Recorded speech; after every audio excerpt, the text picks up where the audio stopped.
That's maybe my favorite one, dude. Just like you get the full essence of Avatar start. You get the Momo. You get the little funk music Yeah, the going funk for it music as well. and Yeah, Momo that kind one, of dancing. that one plays out really well. Hey, it's Gore, and then over there, that's Shelly. We're on the desk, and we're doing SMITE Challengers.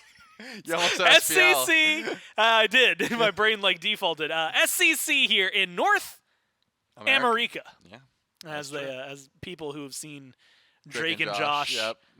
13 plus years ago will know. Oh no, I'm way older than that now. Yeah, that show's even older than that. It was Oh, the Peruvian no. Puff Peppers. They're only in South Shelly, I America. might legitimately be getting gray hair thinking about how old that was. Well, now you're. How old were you when that came out? Do you remember? I wanted to say like 8, maybe. Oh, and that means I would have been in like whole ass teenager. Yep, no, for sure. That is the official term, by the way, for when you pass 12 to 13.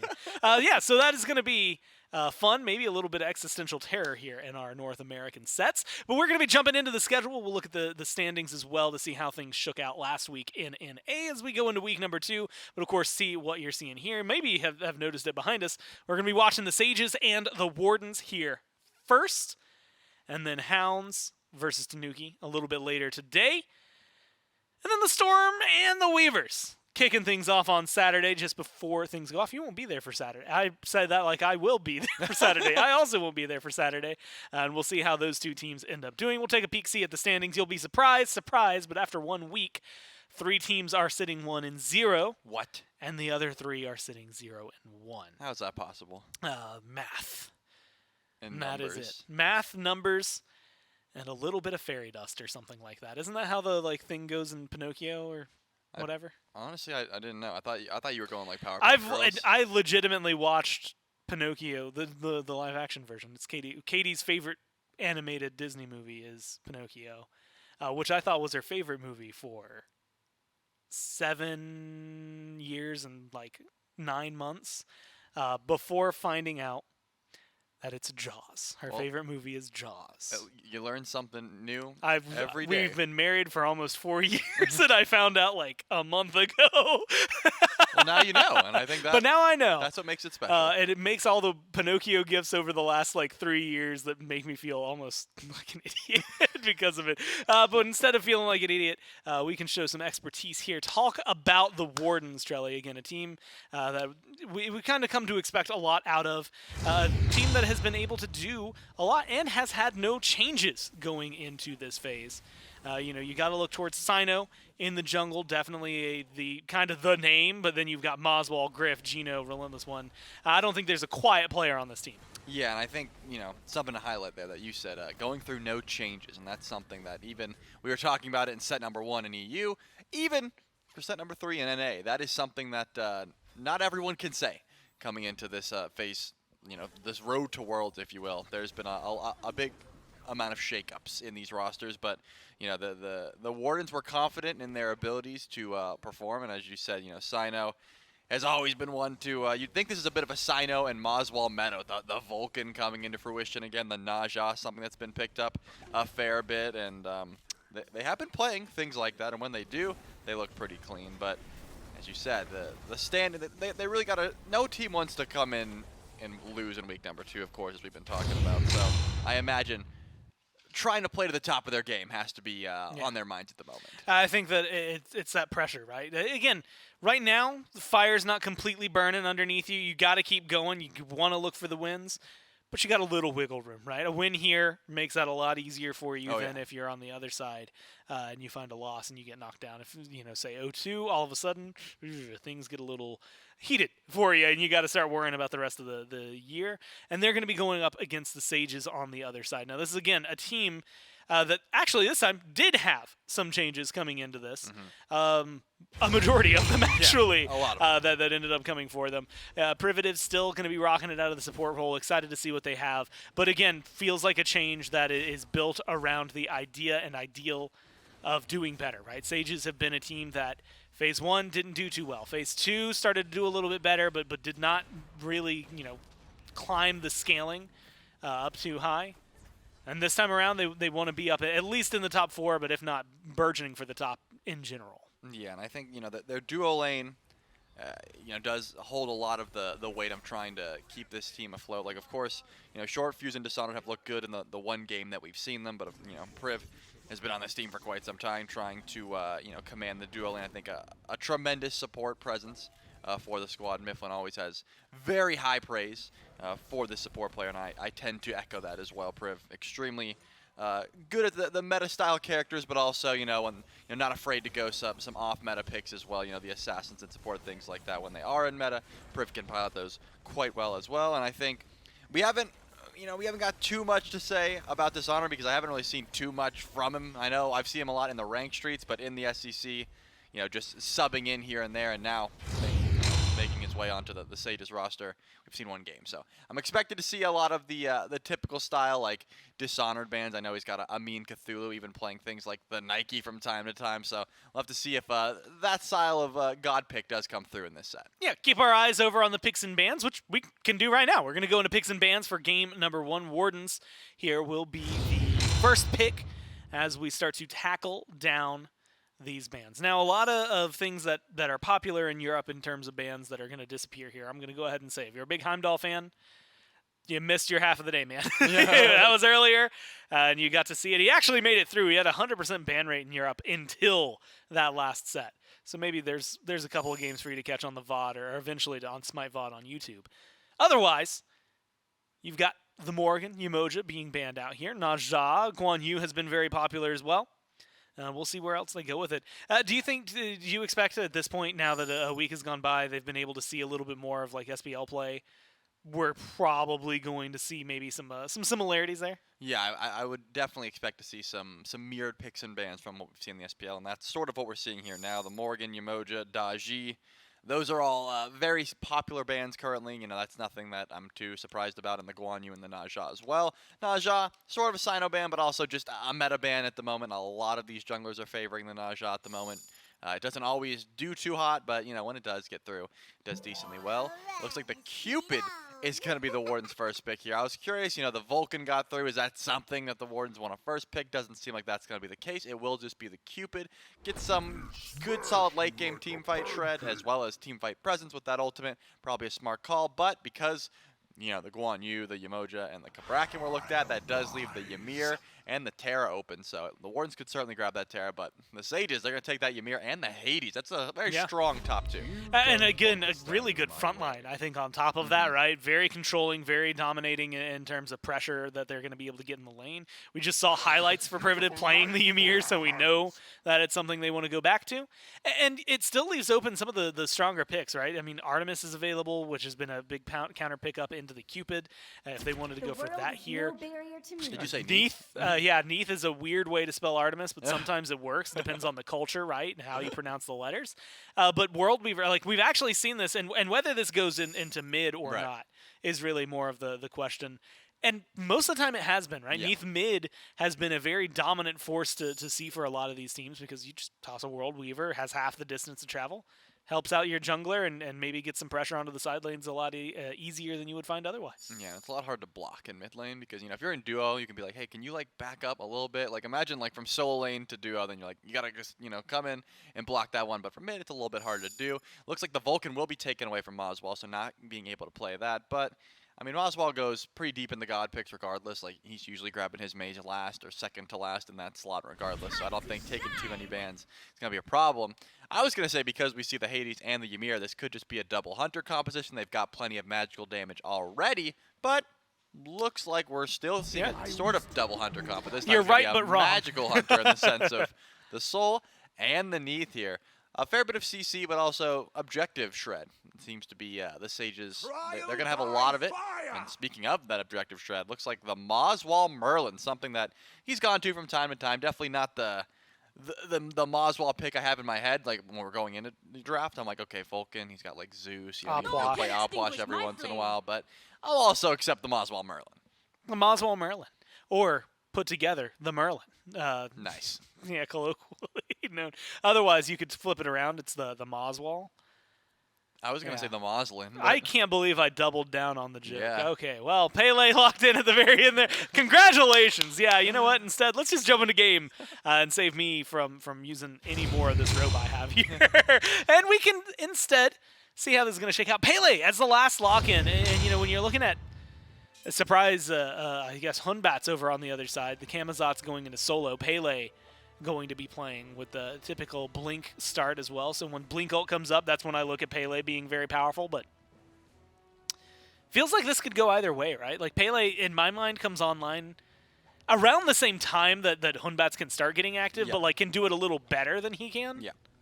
I would say that Pele definitely has the better early, but you're right. Once level 5 comes through, I would say they both have decent opportunity to either find ganks or just get aggressive on towards each other, right? Like, if Pele's blink ulting onto Sino, like, he could just drop the Fear No Evil at his feet. He's not going to have the damage, like, 100 to 0 at that point. Yeah. But I do think it really just depends on how you're using your abilities and things like that. So short fuse, we'll have to keep our eye on this Pele and see where he decides to get active on the map, that sort of thing. But it will be the solo over an ADC, as we said, so Mannequin Scepter, that means your buff clear is going to be pretty solid. Your auto attacks, you're going to be chunking in the early, and partner that with a Ymir. I do imagine that the dual lane pressure alone should be going over to the Athenian Sages, at least until like level 5 comes around. Yeah, it's going to give them a little bit of wiggle room, I would say, early on. Poor Ganesh. Man, Ganesh is so great, but I can never help but remember the... I don't even remember what it was called at this point. It was 2 years ago, Season 7, doing a video talking to the supports about Ganesh and, you know, what makes him good, what makes him bad, why they kept picking him around that time, what it was that made him tick. And I remember Raffer just saying, yeah, so you don't pick Ganesh for anything pre-level 5. Like, everything that's going on in your lane, you're just giving up. Like, you are not fighting. You maybe you have some control, but that it depends on your hunter. You pick Ganesh for Dharmic Pillars and for late game control, and so that is what we are going to be watching for out of the Wardens. But like you said, a little bit of pressure in the duo goes a long way as of late. Because of comps like what we see the Sages have, that lets Short Fuse kind of focus elsewhere, right? Short Fuse can hang out in mid, can hang out in right, without having to really stress about the duo lane. Yeah, and because they're so far up, right, there's no reason to you know, alleviate pressure, but also you can't really look for a gank in that lane either, because you know your duo lane's going to be pushing up more often than not, and you don't want to dive underneath the tower. The Sacred Monkey Toss, unfortunately, going over to the camp, so it doesn't look like Sino can get aggressive, but Jankaru might have the Spirit Arrow, and it does hit. That's going to be a lot of damage. Yeah, right through the wall. Knockup should be coming up if it's engaged for Short Fuse. Not a lot of ways to close it, but there's going to be the blink, and that is all you need sometimes. Closes the gap, gets the first blood, and is able to open up a lot, but that might not be the end of the roll for the Sages. They find second blood over in the duo lane. 2 for 0 trade across the map. Yeah, and it looks like Short Fuse is not trying to be done. Went for the blue buff invade, but Relentless one. Able to confirm that one. He's just relentless, that dude. For himself. He does not let you get his buff. Not one single buff. And he's relentless towards that fact. He's relentless towards that one buff. I was trying to, like, you know, get to there. You alley-ooped me. I was trying, and I just dunked off the backboard. It missed, and I fell. The glass shattered, but not in a cool way. Yeah, like in a you're gonna have to pay for that kind of way, and I just got sad. I would be sad too. Honestly, you know what? Basketball, I understand funding-wise why they did this, and maybe we'll hold that thought. No, Priv's out of there. I understand why they did that.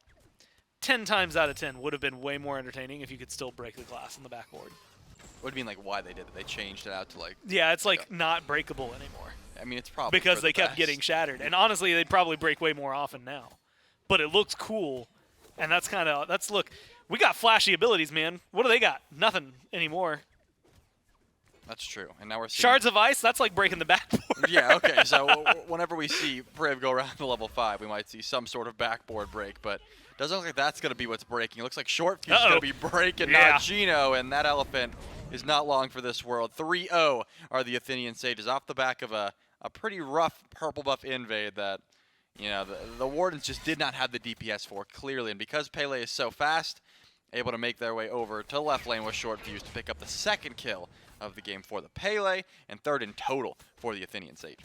And all three just in the game, sitting over there for the Sages. Nothing so far answered back by the Wardens. Really well played, really well aggressed, is the way I would describe this one so far from the Sages. Oh, no. Short Fuse is looking for a little bit more. Blink is not up just yet, but you've got the World Weaver. Who needs the Blink? There's going to be a nice disengage. Griff uses the beads, the dash, gets under the tier 1 tower.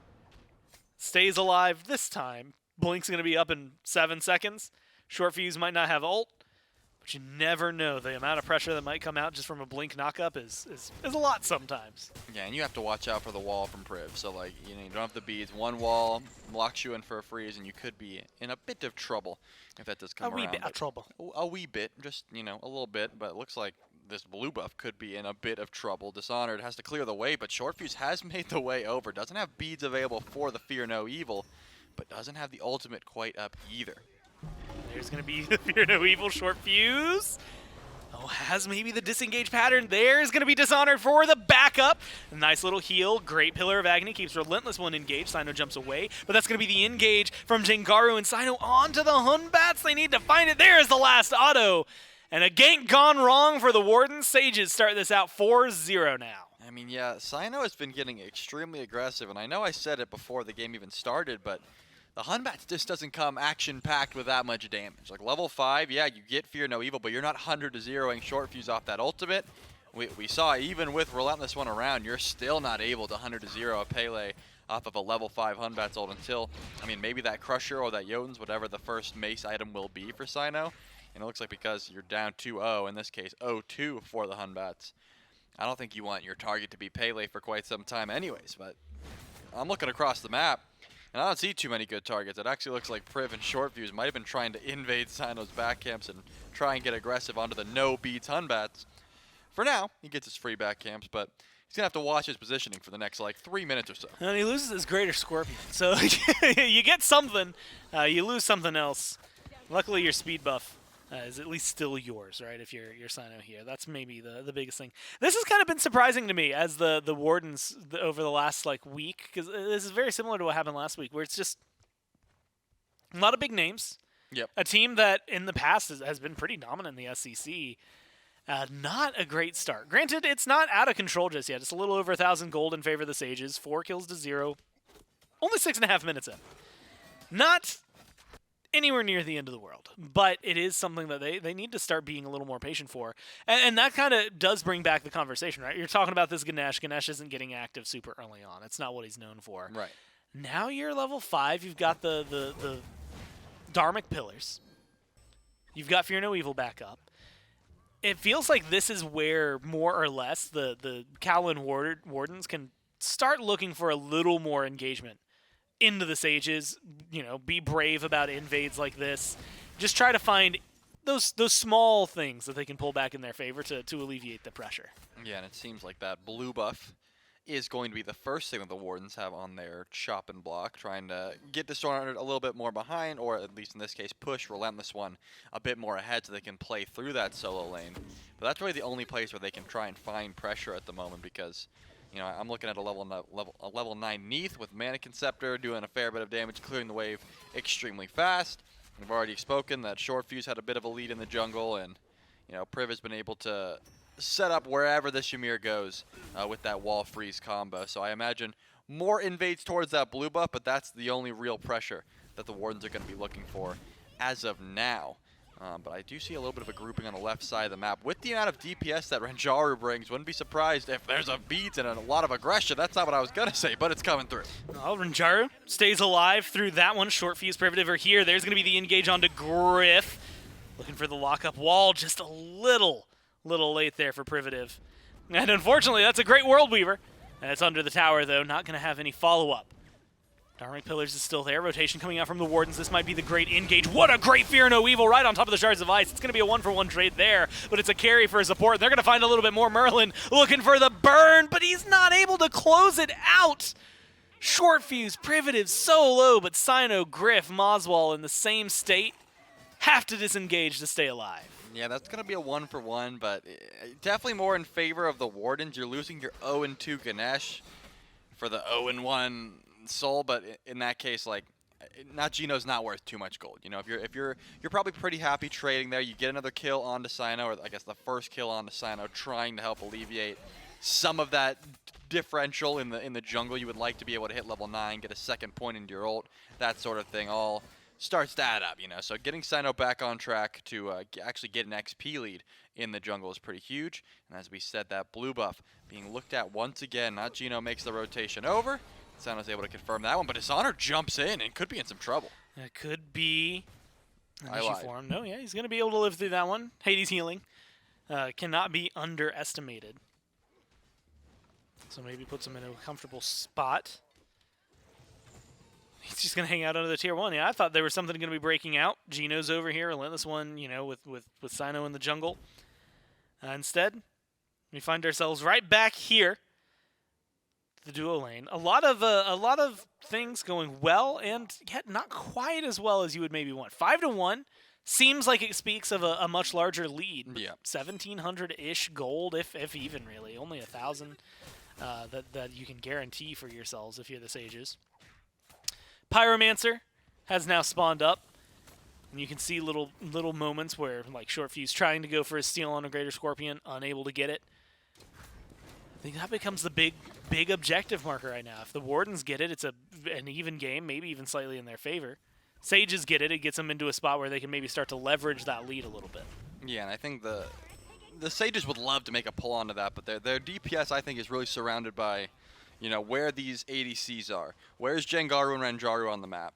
Like, at the moment, Neath has full Transcendence, a fully stacked, well, just a Jotun's Wrath, and level 12. So the World Weaver is definitely going to be hitting hard, so I feel like Gold Fury or Pyromancer are both going to be shredded down very quickly, but because Renjaru, the Soul, is in this left lane, trying to go through objectives wherever this Soul is probably your best option, because very solid burst confirmed for the objective, as well as just the burn for Gold Fury is going to be real fast. So smart call to try and put your presence over on the left side of the map, but at the moment, it looks like the Pyromancer will be pulled. Jengaru should have the burst to confirm this, but here comes Relentless One just to try and contest.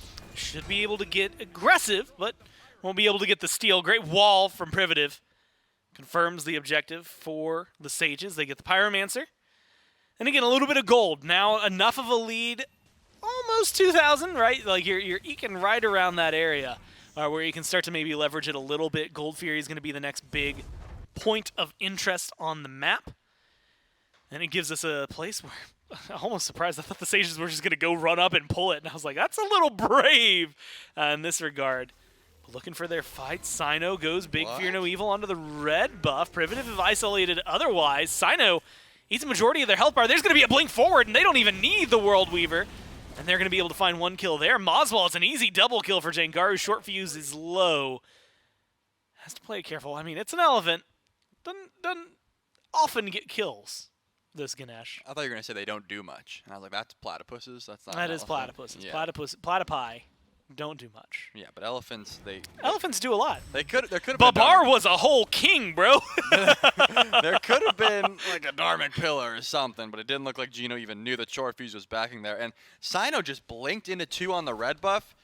Didn't really seem like the rest of the team was aware that that was going on, and then just kind of gets soloed out. Jengaru confirms the kill with the World Weaver. And, of course, Short Fuse blinks just to put some combat in. But now, looks like Gino's going to try to go for the steal with the Dark Pillars. That's the only play to go for. And good wall. Going to make sure the Sages confirm that one, but it was close. Still uncomfortably close, I would argue. For me, it was a great wall, though. Privative has been on point with those. Great play by the Ymir. To the point where, you know, we've been talking about it, looking at it.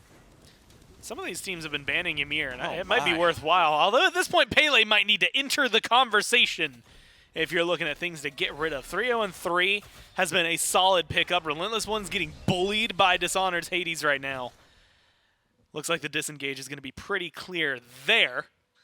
And that's going to keep things from rolling too far out of control, but 8 kills to 1. And now we're starting to approach the 3,500 gold mark. This very comfortable lead for the Sages 13.5 minutes in. Yeah, unfortunately for Sino, just doesn't have beats. So whenever, I mean, he doesn't have Aegis either. So it's like whenever he gets, I don't know, half health, that World Weaver is immediately charged. And once it comes through, you're pretty much guaranteed a kill onto the Hunbat. So would love to just find some farm, tick over to level 12, get access to the beads, and get that extra bastion of safety. But it's just not there at the moment. And props to Jengaru for hitting level 15 at 13 minutes, but like before it even ticks over to 14. So a ton of farm, but just a lot of damage coming out from the Neath at the moment. do not envy the position that Sino's in to try and be the facilitator for this team. Try to find some ganks, try to find some aggression when there's constantly a targeter on your back in the form of Jangaru's ultimate. Yeah, a lot that you got to work on if you're the Wardens, and a lot you got to worry about. And meanwhile, Jangaru's just farming, man, and having a good time. Privative looking for something. Great wall and great freeze, great body blocks. Not a good World Weaver. Body blocked off by Geno, so great play instead from over there. And that's going to keep Griff alive in this instance. The beads are about to come back up, and so a lot more wiggle room now for the duo lane of the Wardens. Yeah, I think the Aegis being used is pretty massive, but as long as Griff holds onto the beads, the safety still should be there. Because there's no Fury up on this side of the map, don't imagine too much more aggression, but Geno and Griff are a little bit caught out here. I was wondering if Short Fuse was going to try to get aggressive, but it might be Short Fuse who's in some trouble. Good backstep to make sure that that stun does not connect, and it looks like no more aggression on this side of the map. But either way, Pyromancer's going to be spawning back in soon, and that's the real objective that's going to be up next. That's the next time I think we should see some fighting. Unless, of course, Priv just wants to walk in, hit a freeze, and try to get aggressive on the left side of the map. That's surely something that could happen. Yeah, the next interest point for either of these teams. And they still got a little bit to go on. Instead, it's going to be a purple buff. There's the Fear No Evil Dharmic Pillars. They don't manage to steal it away. Instead, Sino isolated around 3. Great wall. A little bit better leap. Gets Sino small disengaged. Jangaru. Oh, wow. Rotated over. Good damage onto Maw's wall. Privative still playing aggressive. 3 members running away from 2 of the Sages. Renjaru had to play carefully and safely in the back. And even then, low health, low mana. It seems like that's going to be the disengage for either squad. Priv now just wants to try and stay alive and get out of here. That might not be an option. Shards of Ice thrown out there. Jangaru trying to do their best. The Scepter. No, not going to do too much for them. Sino walks up and instead gets the last hit. Yeah, I really thought that Jangaru was going to be able to DPS down Griff, but it looked like Griff was just saving those beads for the opportune moment, and Sino walks in to confirm the second kill for the Wardens and the second kill for the jungler.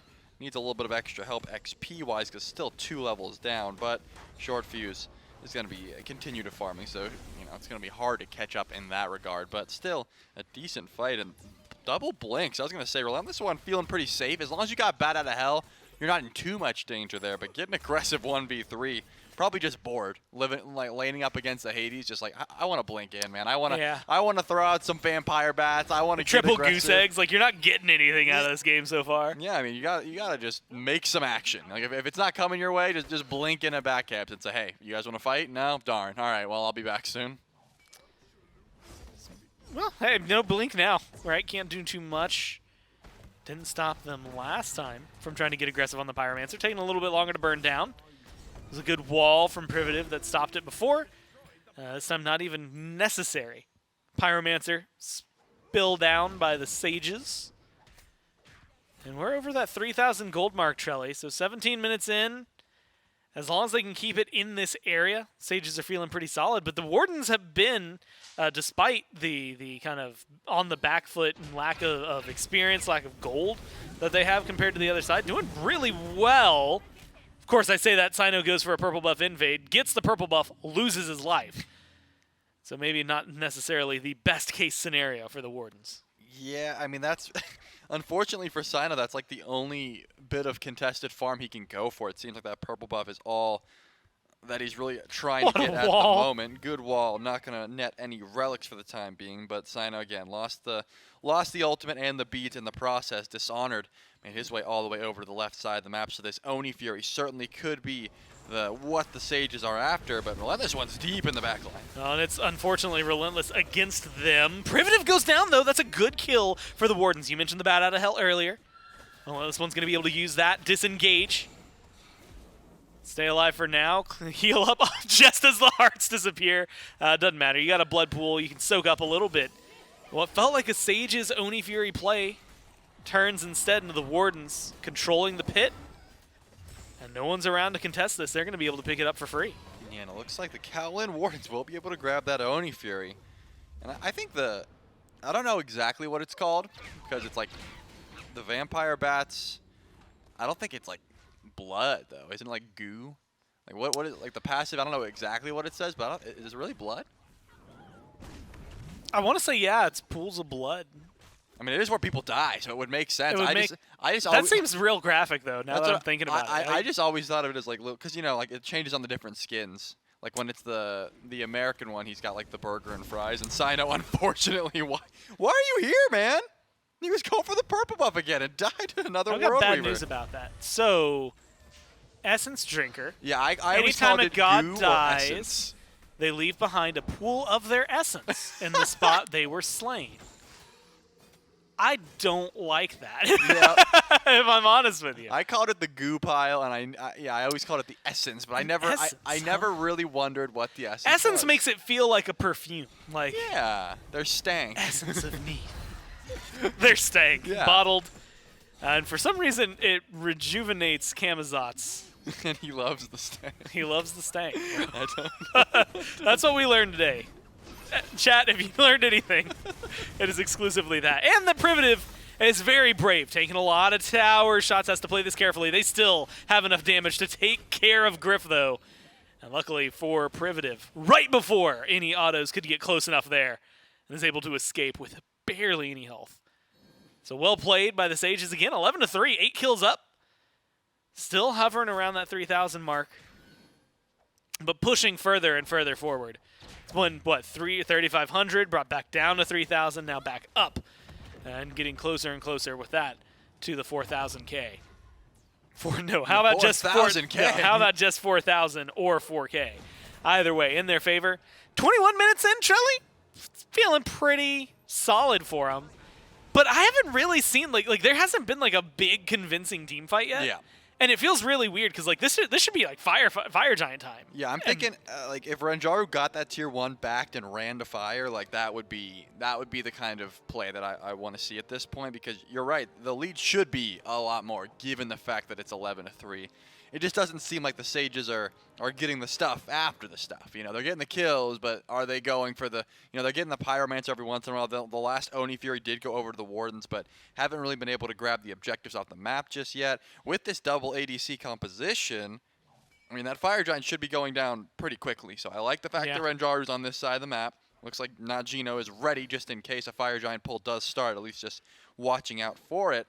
Might walk up into the Sages here. I was going to say, like, they may just walk up and find... Oh, this is the ward. Unfortunate. I was going to say maybe Gino can just hide here. But either way, Fire Giant pull, I would like it a lot. Maybe just as a bait, try and bait Sino to blink in, then, get the Magi's down, find a kill, that sort of thing, and then go for the fire. Certainly could be the call. But it looks like more concerned about the tier 1 tower. Also 4 pairs of beads up for the Sages. Blinking beads for Dishonored and for Short Fuse. And so you have to think that kind of limits Sino's capabilities for some of these fights. Not a lot of CC other than Sino. Maybe a good Fields of Love could get something. Relentless one's going to get aggressive, taunted in, feared. It feels like so strong in this moment. They're not able to get the kill just yet. Instead, they turn their eyes onto Griff, and the poor Cupid just cannot survive here. 1, 2, and 2. And Griff is going to spend a minute in the grayscale. Yeah, now it's Fire Giant time. I mean, you can go back, heal up at the moment, but Sino actually goes in, tries to get aggressive on a Jangaru. Takes a little bit of damage, and now it looks like Dishonored is on zone duty. Hasn't started even the pull yet on a Fire Giant. Still looking for the kills are the Sages. Finally now, it's just going to be a Pyromancer pull. Surprise, but I guess still fearing the amount of DPS that the Wardens have. Just going to take that small win and back up. Primal Fury's going to be up here shortly. Like I said, with the double ADC composition, that Fire Giant would go down quickly, but I guess their lead is not so massive that they feel confident going for that Fire Giant just yet. Probably a smart call, and it looks like the Sages are still going to go for that tier 1 tower. Yeah, making sure that you can get small victories, right? Instead of throwing a large one. They're 5,000 gold, so they're feeling a little better about this one. That Pyromancer really helping push them forward. Primal going to be spawning 13 seconds from now. A lot of pressure on left already from the Sages. Although the wave is pushed up there. Surprised to see some backs come through, but they're going to spend that gold. Keep themselves rolling. Level 20 is getting hit by a lot of members. 3 on the Sages, 2 right now for the Wardens, but 19 for a majority of anyone that is not a support. And so we are in the the conversation of late game team fights, Trelly. And it's interesting because we haven't really seen a whole lot of late game team fights. Yeah. And it doesn't, like, for 24 minutes in, this doesn't feel like late game yet to me. Maybe it's just the pace of the game. Maybe it's because of how the kills have been going. But it still feels very mid-game focused, with Pyromancers, Primal Furies kind of being the important objectives. And so I think this next fight, when it does happen, is going to be pretty important. If 2 people fall on either side, that's usually enough to open up the Fire Giant. A lot of wards that are going to be placed, a lot of wards that need to be bought. Vision control on the right-hand side of the map has become more important than ever. And I just want to see like the smallest bit of aggression from the Wardens at this point, because it's just been, as you said, it doesn't really feel like late game. I think that's because it's been a lot of picks, right? It's been a lot of Sino going in, dying, and then after that death goes through, just a retreat. Like okay, we gotta get out. Yep. And then the Sages don't really make any big pulls off it. So if they are that hesitant to go for an objective like this, I wouldn't hate to see the Wardens decide to get aggressive, because XP wise, they're looking pretty solid, right? Everyone's level 20 on the Wardens, and Gino's actually up 2 levels on the Priv. And then everyone's level 20 on the Sages, and again, Priv is 2 levels down at the moment. So XP-wise, the Wardens are looking pretty solid. Their builds might not match it, but I think they've got most of their important power spikes build-wise. Like, you see Sino's got his Titan's Bane online, and Magi should be sitting just fine, going to be able to shred through squishies as well as tanks.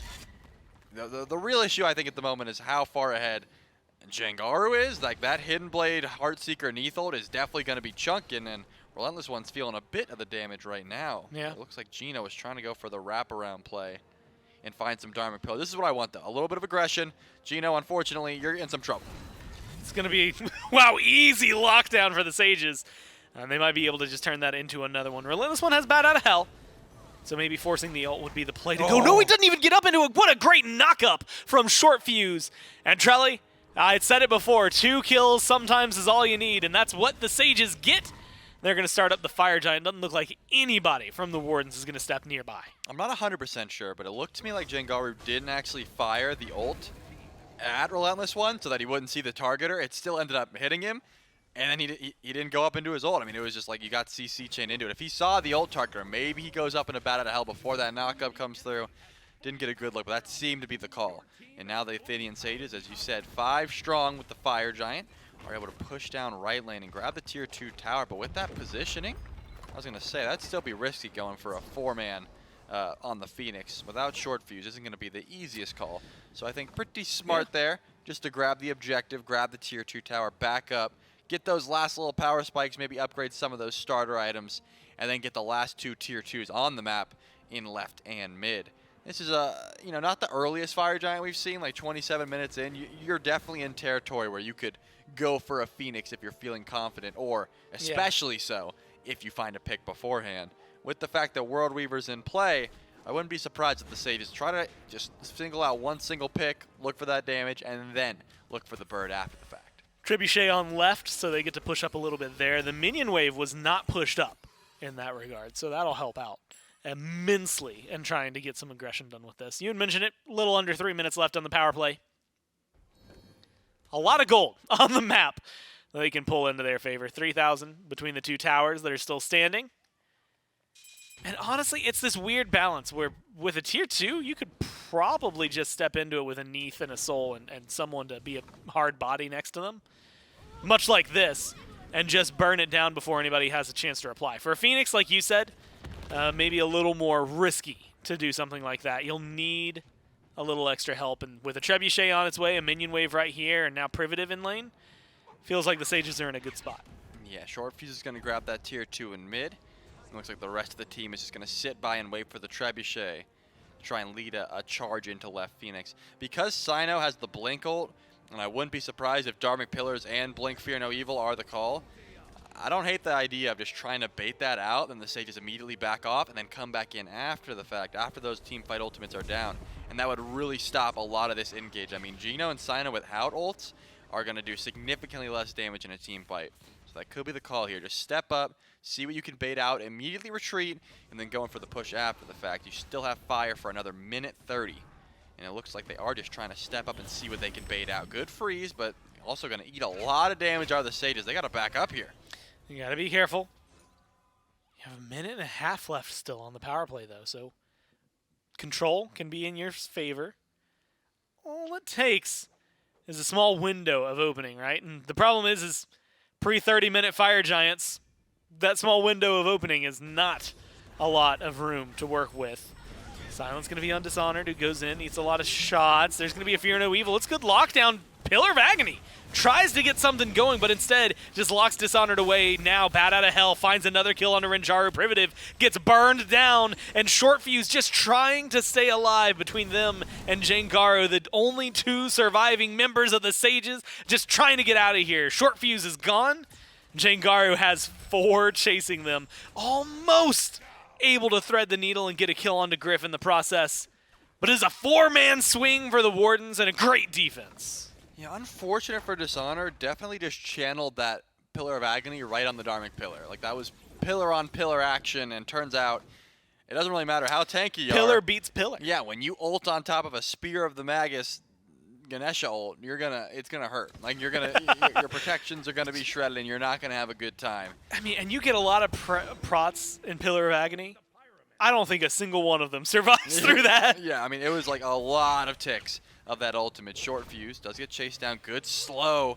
The Sacred Monkey Toss might be enough to confirm, but doesn't have it available, so Short Fuse is going to be able to run away. You could tell Geno's ult was coming up in a couple of seconds. I wanted to see if he could chase that one down and confirm the kill on the Short Fuse, but that's not going to be the case, so a great defense there for the Wardens. And that was the call, right? I mean, you've got some great team fight ults, so as long as you're able to hit them effectively, even underneath that Phoenix, still an early Fire Giant. You don't have enough damage to just absolutely delete the Phoenix in that process. So now, looks like we are going to be stalling out until the next EFG, and the Wardens kept their birds up, which is extremely important. There's still a lot of towers to go through if you are the Wardens. Like, you're not going to be able to just push through and end anytime soon, but feeling a lot more confident going for a pull onto the EFG, or at least a defense, seems to be the call here. Geno and Sino are walking up first, and Fear No Evil is available. It's one of those moments where, in my mind, well, now the Tier 1 on left, that was what I was going to highlight, that needed to fall, does go down. Tier 1 in mid would be pretty solid, I think, for the Wardens to be able to pick up. And not even for gold purposes, although gold purposes it is still nice. But like you said, you're not in a great spot where even if you win this next fight, that you just run it down and win the game. You have to win this fight, probably one more. EFG, though, is a very important factor. There's going to be the Fields of Love. A lot of burn on Dishonored, and nothing the Hades can do about it. I mean, yeah, he didn't have the beads. You probably could have channeled the ult and then dashed out, but it looks like because of the silence, wasn't even able to do that. So unfortunate, Dishonored immediately deleted before this even starts. Short Fuse is looking at the mid-Phoenix, but the Kaolin Wardens certainly in a position where they could go for this enhanced Fire Giant. They're looking for more picks, though. It's just knock up into attempted kill. Priv taking a little bit of damage, but in the backline is Sino. Yeah, there's the Dharmic Pillars, Fear No Evil. Renjar's going to get out of here. Priv gets a good freeze, lives way longer than this Ymir deserves to. They are still going to find their pick, though. Kill off Privative. Maybe a little bit more. Short Fuse did not get that Phoenix chased away by Relentless One. And instead, under the Tier 1 tower, has to channel it back. And with 1 TKO and 2 actual KOs, the Wardens are going to start up the Fire Giant. Look to get their first of the game, and it's going to be enhanced at that. We're talking about 3 towers standing, 3 Phoenixes still standing. And still 30 seconds with a numbers advantage in favor of Sages. Or sorry, in favor of the Wardens. Sages down Privative with a little under the 4 minutes now for the power play to take full effect. Yeah, but they're still able to look at this right side bird because that's an enhanced Fire Giant. Priv's going to be gone for 10 seconds, so probably his W key in at this point. I don't imagine the Sages want to show too much, but you can see Jangaru was channeling the ultimate behind that pillar. So losing your right Phoenix is not going to be the end of the world. The Sage is still certainly up in gold for the time being. But again, there are a lot of towers that it seems like the Wardens want to go through before they start sieging the rest of these Phoenixes. And actually, because Moswell is channeling the back, looks like the Wardens are going to just group up, retreat as a whole, and then maybe squad up later on that left side of the map. But as you said, EFG this late on can certainly be a death sentence. I think because the Sages had built up such a gold lead for themselves before this push, it's not going to be the end of the world. They still can find ways back into this game, trying to find some picks, grouping up like so. If someone steps up to this purple buff, could certainly put the Sages in a good position. It looks like that is the call. Like, group up on left. And you got to imagine the Wardens know this is coming. They don't know where it's coming from, but somewhere around one of these walls, they have to imagine that the rest of the Sages are lying in wait, trying to get aggressive. But all channeling their backs now. Looks like that call has been lost. They got about 2 minutes and 20 seconds left on the Enhanced Fire Giant, and plenty of towers to go through as well. So they got to get started immediately if they want to try and at least get one more bird down, or at the very least, the rest of these towers down, and then an attempt at that left side Phoenix. Yeah, now they're going to push the wave up. The backs come through from the Sages, as you had mentioned, because the fire minions on right, something they need to deal with. Not letting the damage get to the Titan. That has been not uncommon today, that we've seen fire minions just in the Titan room wailing away. Unfortunately, that means they can't step up and defend tier 2s. When it's an EFG, defending a tier 2 is I mean, might as well just be impossible in some circumstances. Instead, we end up in this position. The Phoenix, you had mentioned it. The Sages able to take a stand if they so please. 1.5 minutes on the Fire Giant power play. Upgraded relics. Mostly full builds for a majority of the players in here. Once Priv hits 20, that'll be the last person who needs to tick over to max. And Trelly, I guess the question is, I mean, especially Camazot's split pushing in mid to get the tier 2. Do they have what it takes right now for the next minute to get a Phoenix? I mean, it looks like they're playing slow and definitely smart at that. Maybe trying to bait out the World Weaver. I think once Jengaru's ultimate is down, it does become a lot easier to try and siege up. And you know, you gotta make sure that. Oh, never mind. They're just gonna go in at this point. Gino does get stunned and takes a lot of damage in the process, but seems to be living. Yeah, tries to hold on to whatever they can. Using that good old Ganesh 3 to get through the wall as well. Relentless one goes deep. Bat out of hell. Should chase down Privative. One more hit is all you need, and there's going to be the kill. The rest of the team moves forward, takes the left side. Phoenix. 30 seconds left on the Fire Giant buff. All 5 still have it. They're going to swing over towards mid. They've got a minion wave as well. Might not need it.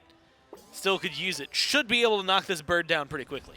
Yeah, it looks like Relentless one blinking in just to create some space. Feeling pretty confident in that backline, but Short Fuse also goes to the back, forced to use the beats and is getting shredded down by Moswell. The Phoenix is still sitting pretty tall, has about 10 seconds left on Enhanced Fire Giant. They got to go in now or just call it off, and it looks like they want this Phoenix. They're going in. Re-engaged by Dishonored. A lot of damage being dealt to Dishonored, but the healing and the shielding is good enough. And he keeps them standing, keeps the Phoenix going.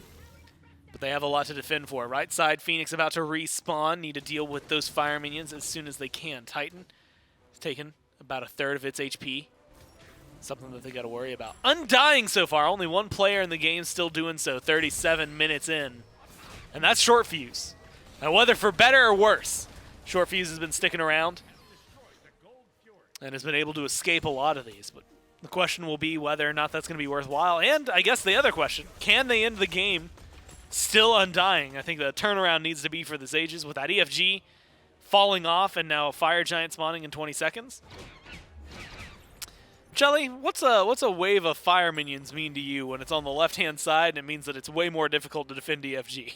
Well, what it means to me is that I'm probably fighting a man down at that EFG, but if the wave gets cleared out decently quick and, you know, Dishonored can make his way back over towards this EFG, remember, they could just aggress before the fire wave comes through and try to get aggressive and just, you know, go for the fight beforehand. But already the Wardens are positioned around this EFG to make sure that doesn't happen. Even with a double ADC composition, they're not going to be shredding through so quick.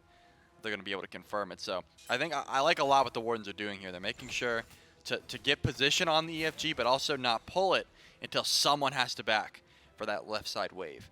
One wave isn't going to end the game, but as we've seen time and time again, once that first wave comes in and does a lot of damage to your Titan, it just opens up a lot of doors in the process. So taking out this Trebuchet and clearing out that left side wave is definitely something that the Sages would like to do, but they're forced to sit here and defend EFG just 4v5 until Short Fuse does make his way over towards that left side lane to clear out the fire minions. And 4v5 situation, not impossible to stop the EFG, but with the amount of CC that the Wardens have, it's certainly not going to be easy. The Wardens are going to make their pull. Not a lot of secure on either side. burn available if Merlin turns his eyes over there. Instead, Fury of Evil, immuned out by Renjaru. And then instead, it's going to be Griff taken down in the back. It's a great gank from Short Fuse to be able to close that gap. Now, the engage is on for the Sages. Geno's low, Relentless One manages to stay mostly alive. Sino has to fall back, and they have to defend. Short Fuse sent back. That Titan is so close to dead. If things go wrong in this fight, it could be the game. Relentless One taking down the Sages. Backs against the wall, make the defense play. Yeah, now it's time to look at this Enhanced Fire Giant. Moswell and Geno want to keep this game alive, but it really just depends on how much damage you have to try and stop it. I like what Sino's doing here, making his way towards that mid-Phoenix, possibly looking at the Titan with that low HP.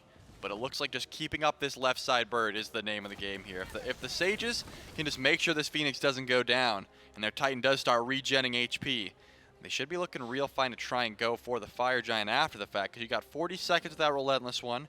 Griff's still dead for 10, but we'll have both relics when it spawns back in. It looks like the Sages are just going to take this as a bit of a stall, let their Phoenix come back up, and then go for the EFG dance once again, because they don't seem too pressed about this. I mean, they've been winning decent fights. It was really just the one stop on their Phoenix push that put them in this situation. Yeah.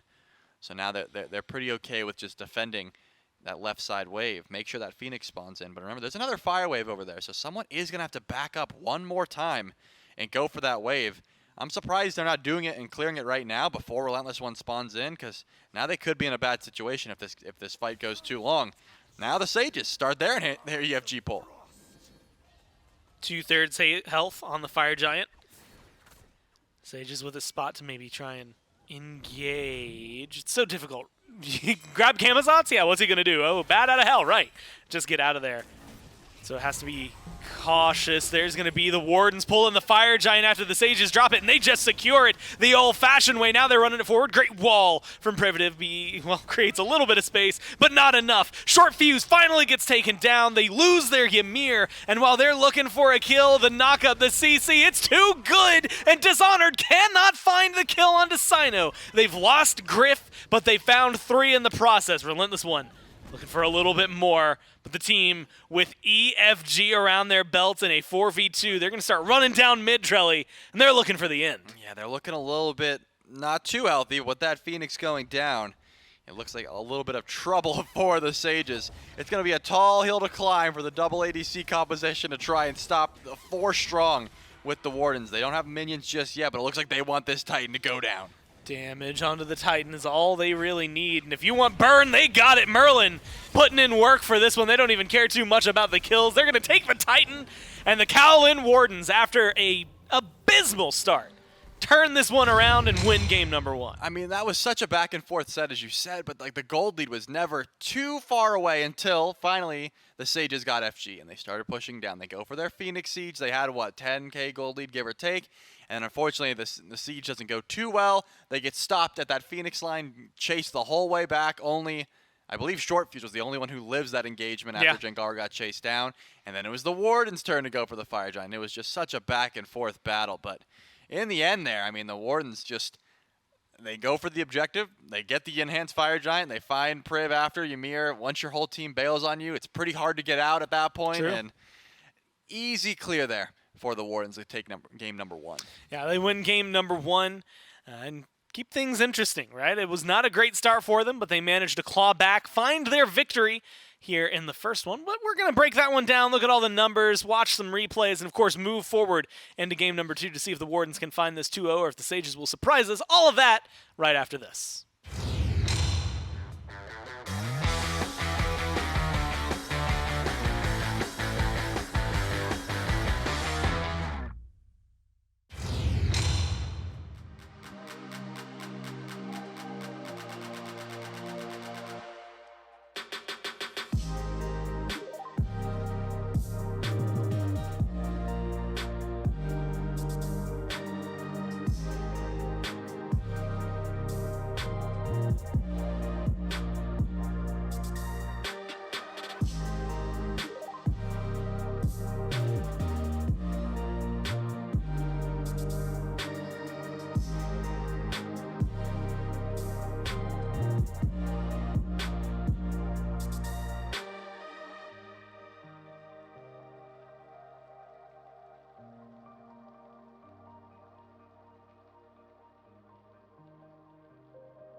with the stars, I'm free. Party all day, every weekend. Make it boom, boom to the beat. Make it boom, boom, boom, boom, boom, boom. Fly with the stars, I'm free. Party all day, every weekend. Make it boom, boom to the beat. Make it boom, boom, boom, boom, boom, boom. I'm glad to be alive, cause I don't wanna waste my time, no. I'm young and dumb and hopeless, right? But I'm bound to turn out alright, yeah.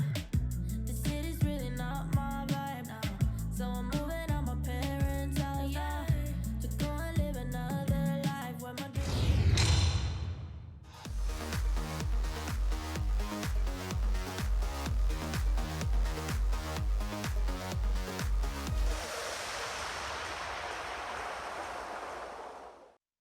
Welcome back to the SCC, where the Wardens just took a very interesting win over the Sages. It was a rough start for them. I mean, to the point where we were, what, I think 11-3? It was 11-3, 14-3 maybe at one point. I mean, it got ridiculous in favor of the Sages. Unfortunately for them, they weren't able to close it out. But you can close out yourself on some good looks by going to shop.smiteproleague.com or shop.hi-rezstudios.com/SBL, or picking up some sick threads brought to you by Skulls, our official merch sponsor. And you can come in and watch your favorite teams every week, week to week, rocking the new jerseys that they're going to be out there, whether you are a Dragons fan, Bolts fan, Kings, Titans, Leviathans, Warriors, Valks, Scares, we got them all. And, of course, rocking the new colors this year. And if you happen to get a ticket to Worlds, if you're one of those players, or I guess you're not one of the players, if you're one of the fans that got a ticket there, you can, of course, rep your favorite team, make it out to Worlds, and have that be a big win for you while you're there. So shout-outs to Skulls for being our merch sponsor. And, again, you can go to shop.hi-rezstudios.com/SBL or shop.smiteproleague.com to get yours. Now, it's Gore, it's Trelly one more time. And, again, the Wardens just won over the Sages here. Not a great start, but a great end nonetheless. But they managed to hold on long enough to make sure that they got there. Yeah, again, I think it was not a great start, but it just seemed like even though the kills were outrageous, the gold lead never really got there. So I think the Wardens, they were probably confident in the fact that they were able to siege a comeback, and this was 14-3 was when it started to go downhill for the Sages. They had a decent siege here. Didn't quite go the way they wanted to, and they were able to pick just about everyone except for Short Fuse off the back end of a pretty rough Phoenix siege. And from that, it still was back and forth, right? It wasn't just all in favor of the Wardens. It was still pretty back and forth. But once that initial Phoenix siege failed from the Sages, it didn't seem like they were ever going to be able to find, that re-engage that got them Enhanced Fire Giant, and they were able to close it out. And again, great performance out of the Wardens to be able to come back from a situation like that, because when you're sitting underneath Phoenix 14-3, it looks grim, but being able to find the picks you need to keep the team fight alive, I think shouts out to them for being able to do that. And I think again, it's unfortunate for Priv. A lot of this, it's like a montage of Privative dying. Unfortunate because the Ymir play, I think, was incredibly solid. A lot of good walls, a lot of good freezes. Just a couple of things that end up not going their way. 7-1-6 there for Short Fuse, despite losing, was undying for a majority of this. 5-1-5 for Jengaru, similar position. I'm curious to see where the damage numbers come, because it feels like a lot of it eventually, Trelly, kind of translated to, well, Kamazotz is living through these engagements, and Sino got a good Fear No Evil, and that's all that really matters. But that, along with, let's call it 31,000, almost 32 there for Moswall burning people down, was very impactful. And despite the damage numbers being in favor of the Sages, it was the control around it that mattered the most. I think you had called it in there in the middle, the stuff after the stuff that they weren't getting. Meanwhile, the Wardens, they'd come in, they'd get a single pick, and then they'd do whatever they could with that space and try to accelerate it even further into their favor. So, well played by them. We'll have to see how the Sages can either hold on to a lead like that in game number 2, or maybe fight back against a lead like that in a similar fashion in game number 2 as we get into picks and bans for that one here shortly. That is maybe the question for them, right? If you're the Wardens, a 2-0, nice come in, get it done, get out, would be monumental for you, right? Good in the standings. I mean, admittedly not great for the Sages, but you don't care about them if you're the Wardens. You're trying to get as much as you can to climb towards the top. We'll have to see if the Sages are going to be able to do anything here. Also, what kind of changes they are going to make as they come into this. And immediately, it's not the bands that I thought they were going to be. The Neath and the Cupid kick things off. I definitely expected, some sort of shift about the Neath because I think Jengaru was very annoying for Sino And in farmed particular. like I think crazy. that was just Sino saying, "Can we not? Like, I don't want to deal with the Neath anymore because I want to have Blink and beads, and I don't want to be getting hit by World Reavers every single time I'm trying to go aggressive. So can we just get rid of that Neath? Probably a smart call.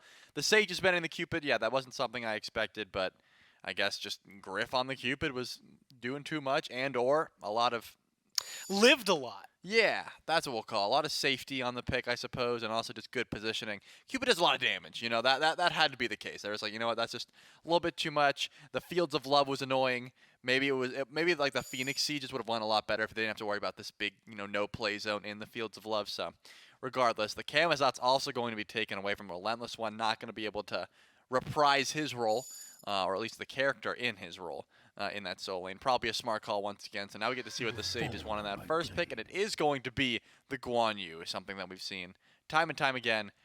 Very highly contested. Just brings a lot of sustain. And this is a question just for you personally, but Guan Yu over Umoja, do you like that choice? Do you think that We either will use or this kind of works power out? Because wisely. you're going to get one and the other team's going to get the other. So it really feels like it's such a small window that maybe the Wardens didn't pick that up, right? I would say if I had to pick between them two, I'm definitely picking Umoja, but there's a lot. I think there's a lot to go into the conversation of, hey, we can pick pressure in the lane regardless. We could still get, Guan Yu and Ymir. Yeah. You could get Guan Yu and Terra. There's a lot of different supports that you could pair with the Guan Yu. Freya's And- not a support. That is true. Yeah. But Guan Yu is just incredibly easy, right? It's not very difficult to hit the horse, and his damage is all very easy. Yeah. Making sure you get value out of every single River's Rebuke, that is difficult. I think Umoja, one of the harder characters to play. She is very highly contested for a reason. Like, she is very strong, but you got to make sure you're getting value out of those ultimates, whereas it's very hard to mess up Guan Yu ultimate. So I think that's the reason. Just ease of play Yeah. for the Sages, probably just easier to grab. Easier to grab, easier to bring in things. Of course, Protred, he's got a lot of good stuff going for him. We'll just have to see if it works out, right? If it's first pick worthy in this game or not. They go back to a similar strategy, though, right? You trade out the Hades, but you get the Guan Yu. But then Freya and Amuz and Cobb instead of Soul and the Neath. Arguably, well, I guess it depends on who you're talking to. But at least from what we've seen more recent meta-wise, both of them just stronger at doing what we saw the Neath and the Soul do. So theoretically, you can get off to a better start in both lanes. Yeah, and the one thing you're losing is that global presence, but AMC does not really care. He's going to outfarm you. Yeah. He's going to do a ton of damage. The prot shred is going to be extremely annoying, as well as just the very low cooldown on Stinger. As long as he's able to confirm picking that back up, I'm sure Jengaru on the AMC is going to have a good time regardless. But we get to see, I'm assuming, the Relentless One Amaterasu. That's something that we've seen time and time again when the auto attack warriors are in the meta. Not too highly contested at the moment, but still, it's something that's going to get some pressure in that soul lane. And actually, okay, so it's either Sino on the Osiris jungle or, switched up Sino on the Amaterasu jungle. I would assume probably the Osiris, but hey, Yeah. you could do whatever you want from this position. A very tanky draft from the Wardens, no matter where the roles go. Yeah, when you're up 1-0, like the Wardens are, it kind of feels like you're in a much more better spot to try and get a little wiggle room, right? you Glory can to play the Osiris, play the Ama. I'd be happy with either. Honestly, I think I'd be kind of excited to see a Amaterasu jungle. It's been a while since I've seen anyone do that, and Yeah. honestly, the last one might probably was Sino if anyone did it. Instead, we get the Athena and a Fenrir locked in here. And the Fenrir we've been seeing a lot more. That one maybe isn't too crazy. And Athena, I mean, look, the Sages are playing their namesake, right? The Athenian Sages. That's their whole thing. And also, Privative, I'll just say it, is a really good Athena player. Yep. Yeah, Priv does like going to the Athena, and I like the Fenrir as well. Just a lot of beads burning here for the Sages, but you name something more iconic than Maswal last pick and Zeus, man. I mean, he does it all the time. It's just one of those picks that Just his thing. doesn't look good here. I can't tell you the value in the pick, but he's going to do it. And hey, AMC from ahead is going to destroy Zeus from behind. He can't even step up to clear the wave. Like Maswal couldn't just say you don't get to clear the wave at all. And we are going to just be able to see how well it can do up against this AMC. We'll jump into game number 2 here, see if the Wardens are going to be able to continue this chase through. Meanwhile, I am going to go back and look to see the Dragons when they locked in Zeus, what kind of gods they were playing up against. Granted, that was Scream playing Zeus, not Maswal. It was a weird time in the SBL. They were up against, what is this? This is Carnanos, Ardio, Hunbats. Not a lot of similarities at all to the other side. I mean, since then, we've been told the Scream Zeus is no more. Like, we're not going to see that anymore. Yes. So I think his exact quote was, "I'm done messing around." yeah, we saw grand opening, grand closing for the Scream Zeus, and probably for the best. But Maswa, as you said, has played it plenty of times. Lots of times. And really he does good not on. care if Zeus is in meta, if he's not in meta, if he's good, if he's bad. Maswa just likes the Zeus juice, so should be just fine in that regard. Dishonor definitely did just miss a minion on the blue buff, but I'm wondering if that's... Because there is a strategy where you leave your blue buff up so that when Sino comes around to gank it next time, it's not there. Like the spawn messes up. So I'm curious if Dishonored is doing that on purpose because he's worried that Sino's going to invade his buff, and because it's a double warrior lane, there's just no way he can confirm it. Or if he just missed the blue. I'm going to assume that he did it on purpose this time around. On purpose. Well, benefit of the doubt, right? Yeah. I also hate this because I latched on to one thing you said, which is Zeus juice. Yeah. Which kind of brings open the idea that a Smite-themed bar would be amazing. Oh, yeah. I mean, I thought Baron's you just meant Brew, like a Zeus juice, Baba's Brew. Baba's Brew. It might be too many brews. I don't know. All of a sudden, hold on. I mean, it could just be like a Bacchus's Smite wine. merch drink. Like, I would buy Zeus juice. Zeus juice. At least a water bottle. You know what? Hey, wait. SBL website. Zeus juice water Yeah, bottle. That'd be kind of sick. I was going to say get your game on. That's not allowed. That's definitely copyrighted. Yeah, that's a whole Yu-Gi-Oh! thing. Yu-Gi-Oh! GX, yeah. Yeah. So you can't do that. And also, he went back for it, so he definitely knew. Do you think it's copyright? I don't know. You get your... Jaden Yuki's not a real person, Trelly. I'm sorry to break this to you. How do you know, man? I mean, he's real in our hearts. Yeah, but... just like the heart of the cards, but I'm just- Jaden Yuki is not. Well, maybe someone else can write the catchphrase for Zeus Juice, but we don't get paid for that. We get paid to talk about this, not about Yeah, the Zeus you're Juice. right. Zeus juice. It's lightning in your veins. That Anyway. was good. Thanks, man. It's fun to watch how these shake out. I'm going to keep my eyes on Short Fuse. Short Fuse lived through so much last game. Yeah. I don't know if that's going to be the same on a Fenrir, right? You have to stick a little bit more to the targets, but if you're sticking to targets, and mobile ones like Zeus seem pretty easy when you've got AMC behind you as well. You're going to have a lot It of... just feels like a really good 1-2 punch, right? Yeah, you're going to have a lot of damage as well as just a fair bit of clear.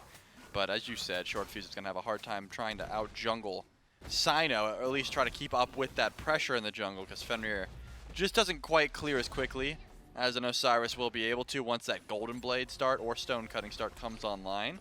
But Griff doing a lot of damage towards Priv. It looked like the purple buff invade was on their minds. I had to check Primitive's consumable. No hog available.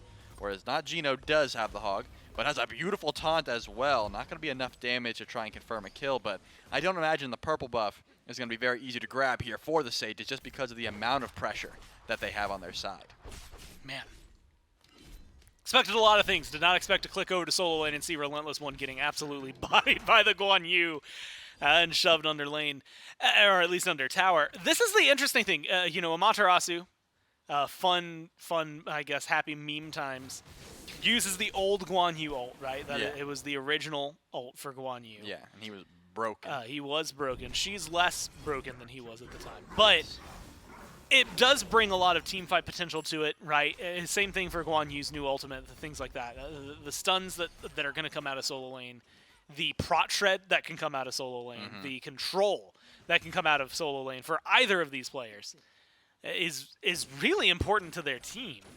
And it almost feels like getting an edge up, even if it's half a level, can be a lot. But right now, it's going to be maybe more than that. Sino holding off on the damage for a moment. Great Riptide that comes through, and then a couple of autos is all you need to get rid of Rinjaru. And then a nice sickle for the double kill onto Primitive. Sino with a clean rotation, but Short Fuse shows up, gets rid of Gino, makes it a 2-for-1 trade. Wow, that's just real unfortunate. I think Renjaru had a little bit of a goof there. Like the whoop was a little bit off the mark, and then beautiful Riptide by Gino, and then it was one of those, oh, I beads, but I still got launched back. Yep. So just both of those blunders, unfortunately, make sure that's going to be an easy kill. Now Moswell goes for the solo, but good mitigations from Priv make sure that Jengaru doesn't take too much damage and gets an easy kill onto this Zeus. So now 2 kills in favor of the Athenian Sages and 2 kills in favor of the Kaolin Wardens. But the gold lead still going to be going over to the Wardens for the time being. We do see Dishonor getting real aggressive on this side of the map, trying to steal away that blue buff. A low health and low mana Amaterasu, but not going to be able to steal that one away. So good fight all around, but still in favor of the Wardens. Well played for them. The Sages not too far behind despite losing the first blood because of that. And being able to find another kill there onto Zeus in mid. So being able to help equalize things, keep it all a little more balanced. Also want to throw it out there, Trelly. And again, this is out there for any Prime members in chat. If you've watched The Boys on Amazon Prime, which you can do if you are a Prime Gaming subscriber, Zeus Juice, It's Lightning in Your Veins sounds like the energy drink of a Zeus-themed superhero from The Boys, and I don't know, like, I still kind of want a water bottle that says it, but, like, now I see it being in one of those worlds of too gritty. That guy's probably done some bad things in his life. I don't know if I want to be associated with him. Yeah, that's fair. I mean, Zeus's lore also is. Yeah, he's not a great dude in lore. Yeah, but it's just a catchy name, man.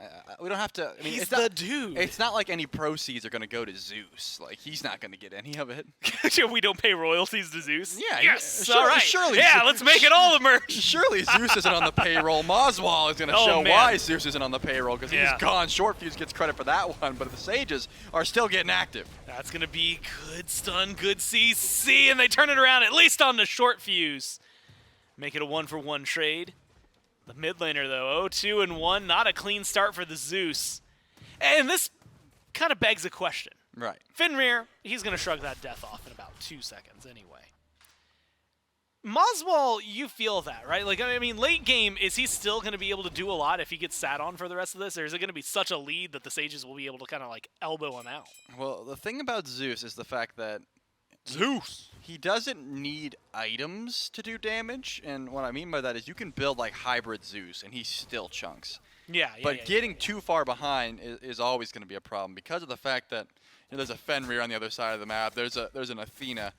You know, you only get one pair of beads, so Moswell is going to have to certainly watch his positioning, but itemization is not going to be the worst thing. Like, Zeus needs, like, 3 items total, and then he's going to be chunking no matter what as long as he's able to hit his abilities. So I don't think it's going to hurt him, like, unbearably so, but yeah, he definitely wants to watch his positioning and hold on to those beads for the time being. As we see Renjaru does have to use the ultimate there, the Valkyrie's Discretion, just to get some extra safety. The River's Rebuke didn't get used, but you know, you want to make sure you're staying alive out of snipe range because Griff, he hits those. Griff not only hitting those, getting aggressive, has the Scepter. Here comes the Athena. That's the glory of it. Global Ultimate, able to kind of channel, come over whenever. Taunt way off the mark, though. Priv in a position where it could have been a good setup. Whoop has to save their life, make sure the disengage is there. There's a slow. Short Fuse is going to join the fight soon. Jumps in, stun onto Moswell. Immediate damage onto the Zeus, and then gets the chomp to make sure he goes down. Just needs to escape. The auto's not connecting by Griff, and then a little leap gets him away. Snipes, going to be ready. First shot, way too big to dodge. Short Fuse trades out his life for the Zeus. Nobody else able to pick up too much on the side. Privative caught out. We're not going to be able to get too much over there. Purple buff secured, and a 1-for-1 trade.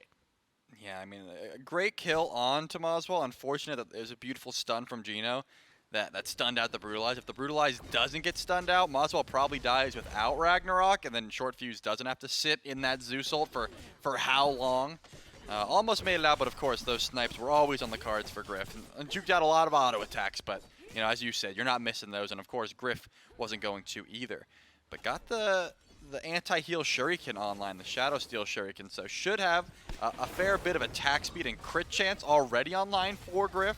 Fighting through their ADC is going to make sure that the Wardens are doing just fine at the moment, but following around Short Fuse is also going to be a good play. Up, down from Sino, just trying to get some of that safety. I was going to say that the CC from this this Fenrir is pretty much wherever the kills are happening. At the moment, a part of 3 of the 4 kills. Short Fuse has been getting real active whenever possible.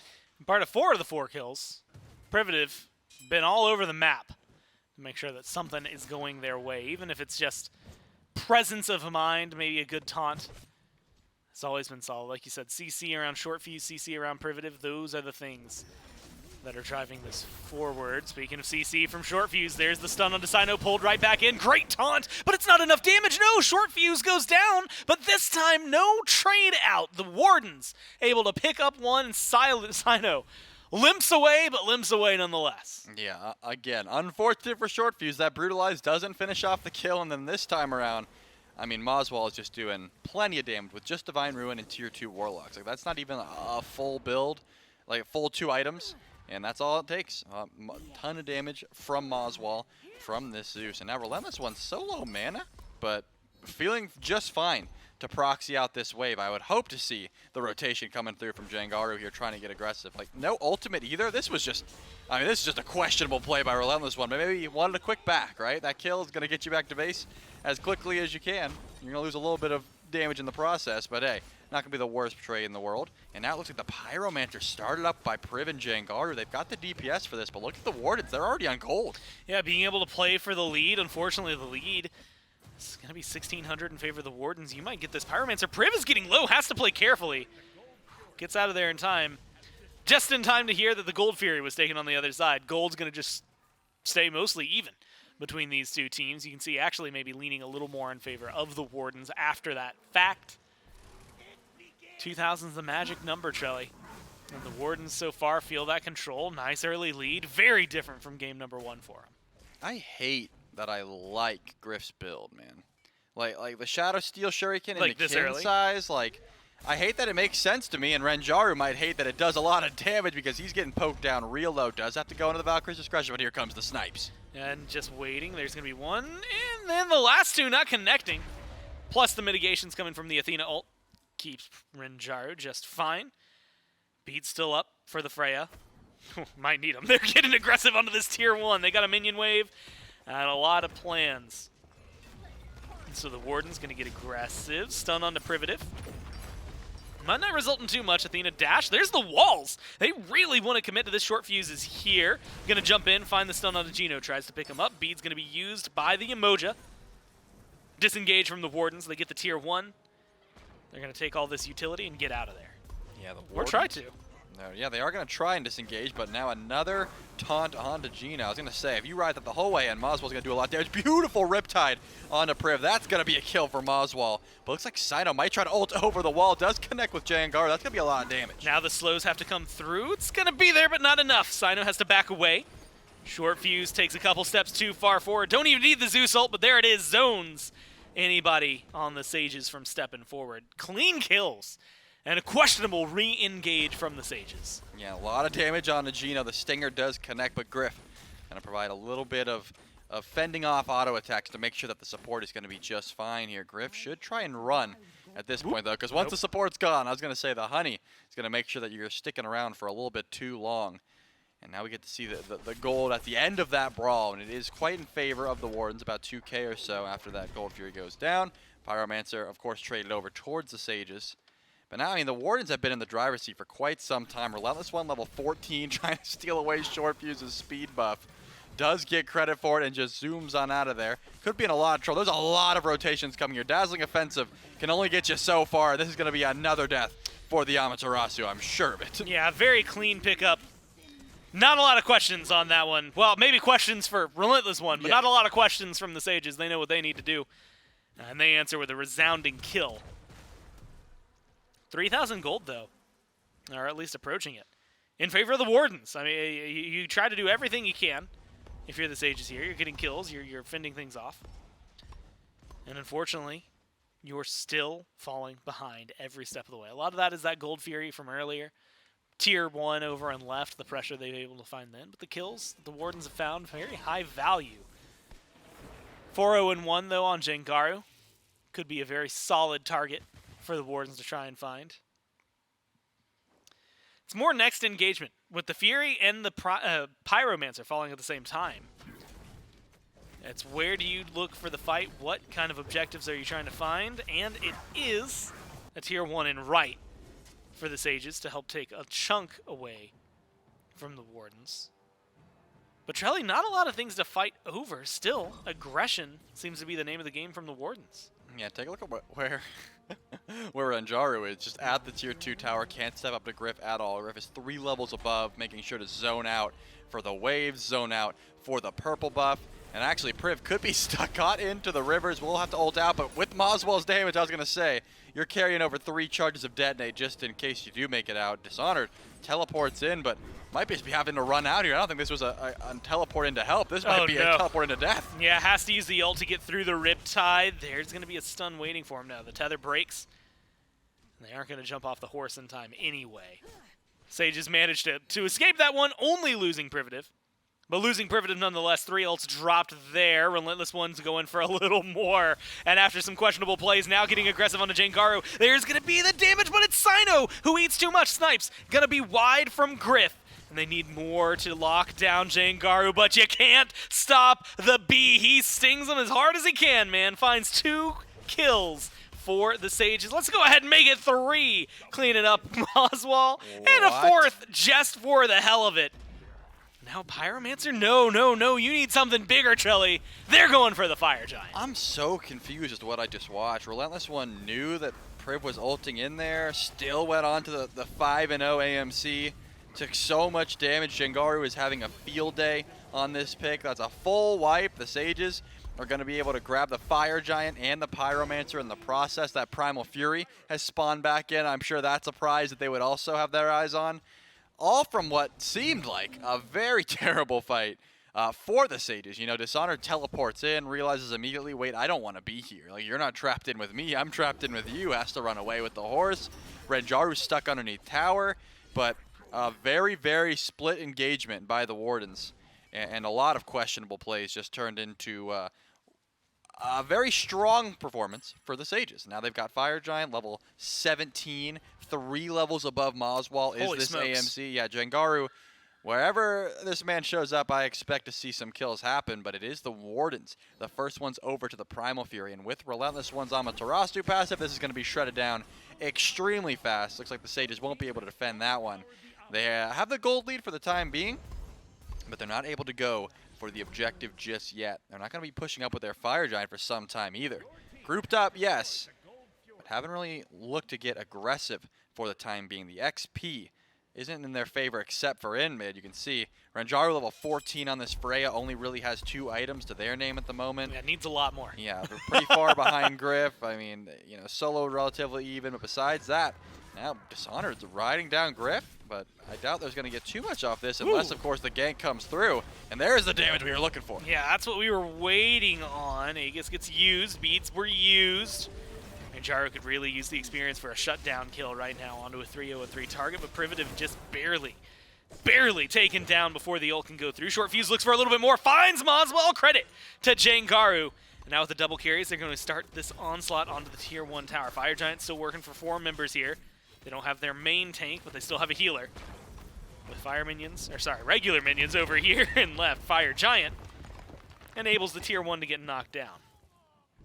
That looked like a terrible fight once again, but it wasn't for Jengaru just cleaning up. I think whenever that stinger connects, like we're seeing kills in favor for the Athenian Sages. Someone needs to get to this AMC, and someone needs to help Griff, because Short Fuse and Dishonored dive in the back line. Jengaru's getting real weak, but has the Athena mitigations, is going to pick up 2 and go Divine. This is a very scary B-Gore. I mean, just like it's nothing. 9-0, a massive swing, massive infusion of gold. 13 kills to 9. And what was looking real solid for him, Short Fuse has set up and turned around in favor of the Sages. They knocked down the left side Phoenix 18 minutes in. Sino, meanwhile, pushed in mid and got some pressure, knocked down a tier 1 tower. But at what cost is really the question. Fire Giant buff still there for a minute to play with. If you can get aggressive, get a Fire Minion wave. How about regular Minion wave? You've got Fire Giant. We've spent too many games past 30 minutes today that my brain can't think of normal minions anymore. Maybe try to get aggressive. That's going to be some extra gold in the pocket for the tier 1 in mid. So only 2 towers left standing there for the Wardens. And Trelly, We're finally getting somewhere that we want. First off, 5 levels in mid. Level 20 for Jangaru over Moswald's 15. Yep. But 17 to 17, still behind for Ranjaro. But Ranjaro has finally picked up the pieces and become a Freya. Until your hand's looking like Zapman's, though, you still got a little bit of work to do in the items. He's only got 2 rings. Yeah, well, 2.5, right? Like, this is like Zapman halfway through last year. Right now, Ranjaru's making the swap from the Scarabs to Leviathans. Pretty soon, he's gonna get the third dub, and he'll be feeling it. What is half a ring though? Half a ring? Yeah, like you can't Like even a wear. Masters, You can't I even guess? wear half a ring. Like an anklet. No, because that's still a full circle. Yeah, you're right. I'm just saying like the value of half a ring. Like What it's is just the value of half a ring? Well, the value of half a world championship for all of those who have not won a full world championship is still 0 in their mind because it's not a world championship. that's true. I But mean, like just in terms of like rings, like that one was probably like what 1,700. yeah, Something around there. yeah, something like that. As we get to see the Athenian Sages, they have lost their Fire Giant buff, but it looks like they're still going for that tier 2 for a second until they saw Relentless One channel that teleport, and they are just setting up for this next Fire Giant. Off the back of a possible engage here, on to not Gino, the jump off the mark, Riptide going to make sure that they are out for now. But the Sages are set up here. They have the DPS, they have the aggression, they're going to have a nice taunt, but no real follow-up. Yeah. They're just waiting to see what Priv can do. Relentless One's not going to wait any longer. Yeah, he's going in. Going in for the aggression, but this has not fared well for them. Snipe's not going to connect fully, but no one's here to save Jangar. There's going to be Privative, but you need a little bit more to keep your AMC alive. Finally, someone shuts him down, 9-1, and the AMC is in the grayscale. Sino, though, needs a lot of damage in return. Ranjaru, no ult available. A lot of disengage here from the Sages. They need to stay alive. Pyromancer's the target for the Wardens. Priv, Ranjar still here. Privative might be looking for a little bit more. Not going to out DPS the Zeus. They're trying to keep him maybe engaged. Dishonored teleports back in. The Wardens are going to back out of here. They get a big shutdown kill onto that AMC. And I would not be surprised if they want to repeat that process a few times. Yeah, I mean, you got double relics. That is certainly the call, right? If you can find any sort of CC. Relentless One in Sino. Like, oh, there's AMC, go. Like, even through Priv's ultimate there, even through the mitigations from Defender of Olympus, you couldn't keep your AMC alive. So that's going to be a bit of a lost fight. You know, again, double relics, you lose the kill and the Pyromancer in the process. But the Sages are still sitting good map state because that left side Phoenix is still down for the time being. Remember, Relentless One will have teleport up in about 100 seconds, so won't be able to clear this wave and still make it back over towards Fire Giant if the Sages try to get aggressive towards it. But I don't think they're going to be pulling anything for the next 90 seconds or so. That's how long it's going to take before both of Jangaru's relics are up and Ranjaru's beads, which are still pretty key in the team fight. So I imagine we're going to be playing stall duty until then for both of these squads, because one team's missing a bird and the other team's missing a lot of relics that they would really like to have up before they start to get aggressive. Sages, Fire Giant, things that they have on their mind. Nice little gold lead. But Trelly, 22 minutes in, after the amount of push they were able to put down, not a lot that maybe keeps them in a complete control. Fire Giant trying to do whatever it can to stay alive. Sino goes in deep, doesn't connect with anybody on the ult, and instead it's the turnaround. Sino takes too much damage and is melted down by the Sages now in the 4v5. They're going to get aggressive 3v5 until Relentless One can get over here. Ult from Gino keeps the aggression slowed down. Relentless One is going to join in, and that's going to at least keep some of this engage away from the Sages. I mean, that's just, oops. Like, I missed Lord of the Afterlife. I'm dead. Guys, you got to back up. I mean, that's the only thing you can say at that point. The Wardens still trying to defend this Fire Giant, but they're down a man, and it looks like Short Fuse playing zone duty. The Sages will be able to grab that one up for pretty much free. And now it's time for them to grab the rest of the Tier 2 towers on the map. They're going to start in right. That left side Phoenix did spawn back in, but it is going to be weakened the next time they do try and siege. Unfortunate, Kasano just got some good power spikes. I really thought because both relics were down for Jangaru, there was going to be a fair bit of damage to come through there, but it wasn't the Relentless One Sino gank that I saw. It was just the Sino by himself missed old die, and then Fire Giant goes down. So now it's time for the Tier 2 and right to go down. And the Athenian Sages got some time here before they have to grab that Tier 2 in mid as well. They've got plenty of damage, But it looks like more so looking for a pick on a Relentless One, going to force out that dazzling offensive. Yeah, at least force that back. There's a good Riptide for a disengage. Gino making sure they get out of that one, not letting Relentless One overstay their welcome. Forces the disengage for the team. 5 members strong with Fire Giant, 3 minutes on the buff, and 5,000 approaching 6,000 gold for the Sages as they start to climb up. You had mentioned the tier 2 in mid. That'll send you right over that 6,000 mark. Same thing for that Gold Fury hanging out in the pit on left. Speaking of left side Phoenix respawned, has a little bit of health back to it, but it's back to as much as it's going to recharge. A lot of opportunities here, Chelly, for the Sages to continue this tear. Yeah, now Renjaru, as you said, got that ring and another one to it. 4 rings total and the Gem of Focus. That's going to be a lot of damage coming from the Freya.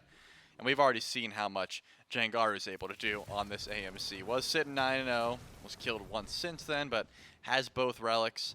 Upgraded that Bluestone Brooch and working on what I assume is going to be the Titan's Bane in that last slot. That'll be a ton of damage coming through from this AMC. The Sages have some power spikes that they would like to hit before they start breaking into the base. But, I mean, are you going to back and spend your gold at this point? I don't think so. You've got all your buffs. Your team is grouped as 5. Pretty much all ultimates, all relics are going to be up in about 3 seconds. It'll be Priv Sprint, and that'll be it. And then it's going to be time to try and break the base once again. That left side Phoenix is going to be the target here from the Sages. I imagine you wait for Short Fuse to grab this tier 2 and then group up with your team. But you got some sustain here from Dishonored on the Guan Yu. It's not going to be the biggest deal if you try to do a little bit of a damage check, see if anyone steps up, and then go in. But Sino is matching up against Short Fuse in mid as well, so it looks like they are just going to play this one patiently. They've only got about 1 minute and 20 seconds left on this Fire Giant. Let's see what they're able to do once that tier 2 goes down. Finally collapses in mid. More gold in their pockets. Nothing you can do about it until you back and buy, though. Shelly, it is patience right now from the Sages. Honestly, kind of unexpected patience if you're asking me. Privative, a dash taunt, Short Fuse, stun. Those have been the things that have really set things up. Jangaru 9-1. And in a world where he could maybe get another 9 kills, I'm sure he absolutely would. As they try to figure out how to get in here. With a Freya, with an AMC, you have to imagine this Phoenix will not live too long. Minions are going to be here. There's a good taunt onto Relentless with a lot of damage. And there's a stun as well from Short Fuse. Not enough lockdown for the follow-up. The Sages are going to return to point blank here. Waiting for the next minion wave. Yeah, they're waiting. We got 20 Patiently. seconds. Once that Fire Giant buff's going to wear off, this Phoenix is not going to be going down. Maybe that is the play. Just wait for the exact last minion wave and then go in. And it looks like that is the call. Another taunt on Relentless One. This one, the Stinger goes through. Dazzling Offensive comes out. And they're going to be living through that just fine. All they need is a little more damage, but they aren't able to connect under Relentless One. Solo lane, safe and out of there. Great walls from Gino. Lock in a few. Jangaru in a little bit of trouble. There's Privative using the ult. Giving those prots over, those mitigations. And then they turn it around on Sino in the blink of an eye. It's Renjaru with the damage from the Freya. Still late game, baby. And able to do a lot to this one. 3-1-4. And even though the Fire Giant's fallen off, they're still going to go for the Phoenix. Getting aggressive. Minions are here. Backdoor protections are shredded on that one. And the Phoenix will go down. Can they stay alive? Primitive trades out their life for it. The other 4 walking away safely so far, and it seems like they're going to be able to disengage pretty cleanly. They do have the Amaterasu speed if they want to, but no one's grouped up with Relentless One, so now it's just Relentless One trying to go in for the engage. I was going to say, not going to be the best call, but just the red buff invade in the back off here for the Athenian Sages. They broke the base once again with that left side Phoenix, and it looks like we will be pushing over into almost EFG territory, about 1 minute and 20 seconds off from that buff coming back up. But the Fire Giant spawns in just about now. So if the dance takes longer than 1 minute 20, which I imagine because of the positioning and the backs that we're seeing, it probably will. Yeah, this is going to be an enhanced Fire Giant for the first time in this game. The Athenian Sage is certainly in position to try and take this one, but just 1 bird down. And teleport available for Relentless One. Could be the back defend and teleport in, or what it looks like more likely, let's shred it down quickly before anyone shows up, and then we can bail. Drops Moswell's ult as well. They're going for it. Yeah, they want to get this. Sages take it away from the Wardens, and now it's the follow-up. Jengaru is incredibly low, but they get rid of Sino in trade, 1-for-1 now. You just need to stay alive. You're a relentless one, but you are pulled back into the depths and killed off by Short Fuse. Gino barely hanging on to life at this point. Privative dashes forward, looking for a taunt, looking for the chase down, and looking for what could be the end of this game, Trelly. 40 seconds without most members of the Wardens, but they're chasing down kills. Griff is the target right now. Meanwhile, Rinjaru has been working their way up the right-hand side. They get the Fire Giant on 4. They're looking to knock down this Phoenix, walk right into the Titan room, and take game number 2. I mean, this is one of those situations where even if the Wardens confirm that Fire Giant, how good is the fight looking after the fact? You drop Zeus ult on it, you drop so many abilities to try and confirm that FG. Didn't look too clean, and now Moswell and Sino will be up in 5 seconds, but the DPS from the Sages is going to be tough to try and stop here. Yeah, not much you can do about that one. One of you spends your entire time whoop, the other one, not a lot of options to do anything alone. Sages play that well from the get-go. I mean, Amus and Cobb was 9-0 at one point. I think that just goes to show how well the Sages played that. Get a lead, find a lead, hold the lead, win the lead, steal a Fire Giant anyway, and win the game. Yeah, it seemed to be the call there. I don't want Jengaru on like any of these mid-hunters any more than Neath. Looked really solid. That got banned away. The AMC looking really clean. I have to imagine that might get banned away. We got game 3 coming up, and the Wardens, they got some homework to do. I like it because game 1 it was let's play double hunter.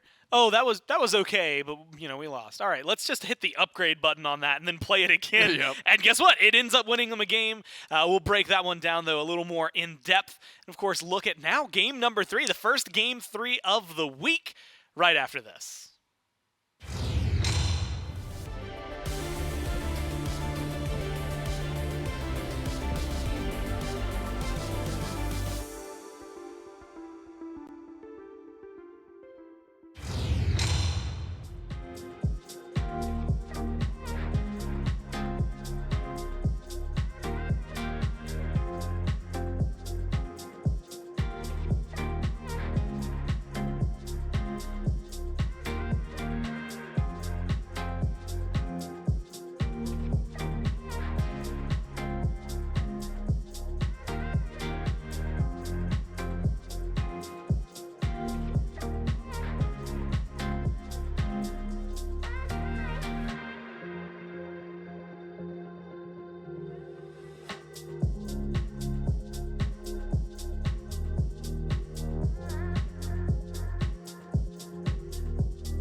think they're siblings, Are they? if I remember the lore correctly.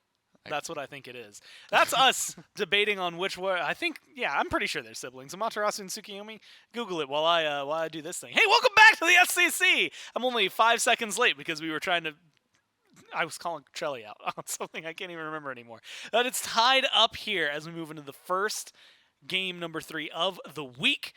And of course, an exciting one here in North America. Game 1, Wardens mount a significant comeback against the Sages. Game number 2. The Sages just hold on to the lead the whole time. Trelli, did you find any information? Google says Amaterasu is married to Tsukuyomi, her brother, and the god of the moon. That's what Google says. So. Yeah, it's real weird lore. So we'll just believe Google on that one. And sibling rivalry, but also a lover squirrel, I suppose. I don't like this anymore, and we're going to move on from that one and instead talk about game number 2 and just game number 2. And unfortunately, Amaterasu was in that game, so I guess there's going to be a little bit of lingering in our minds here. But we can ignore that. That was a relentless one. They're on the other side. Instead, let's talk about Amuz and Cobb, who admittedly also probably has weird lore stuff, but is just a B, Trelli, and at one point was 9-0 this game. Yeah, Jangaru doing a ridiculous amount of damage that game, and as you said, 9-0, got shut down once. And I liked the idea from the Wardens, right? Because it seemed to be, okay, we need to put some damage onto this AMC. We need to make sure that Jangaru is not free casting. And unfortunately, at that last Fire Giant fight, Sino just ulted in, went for it, missed, and then that was kind of it. Like after that, Sino died. It's a 4v5. Fire Giant goes through, and a pretty effortless win after the fact.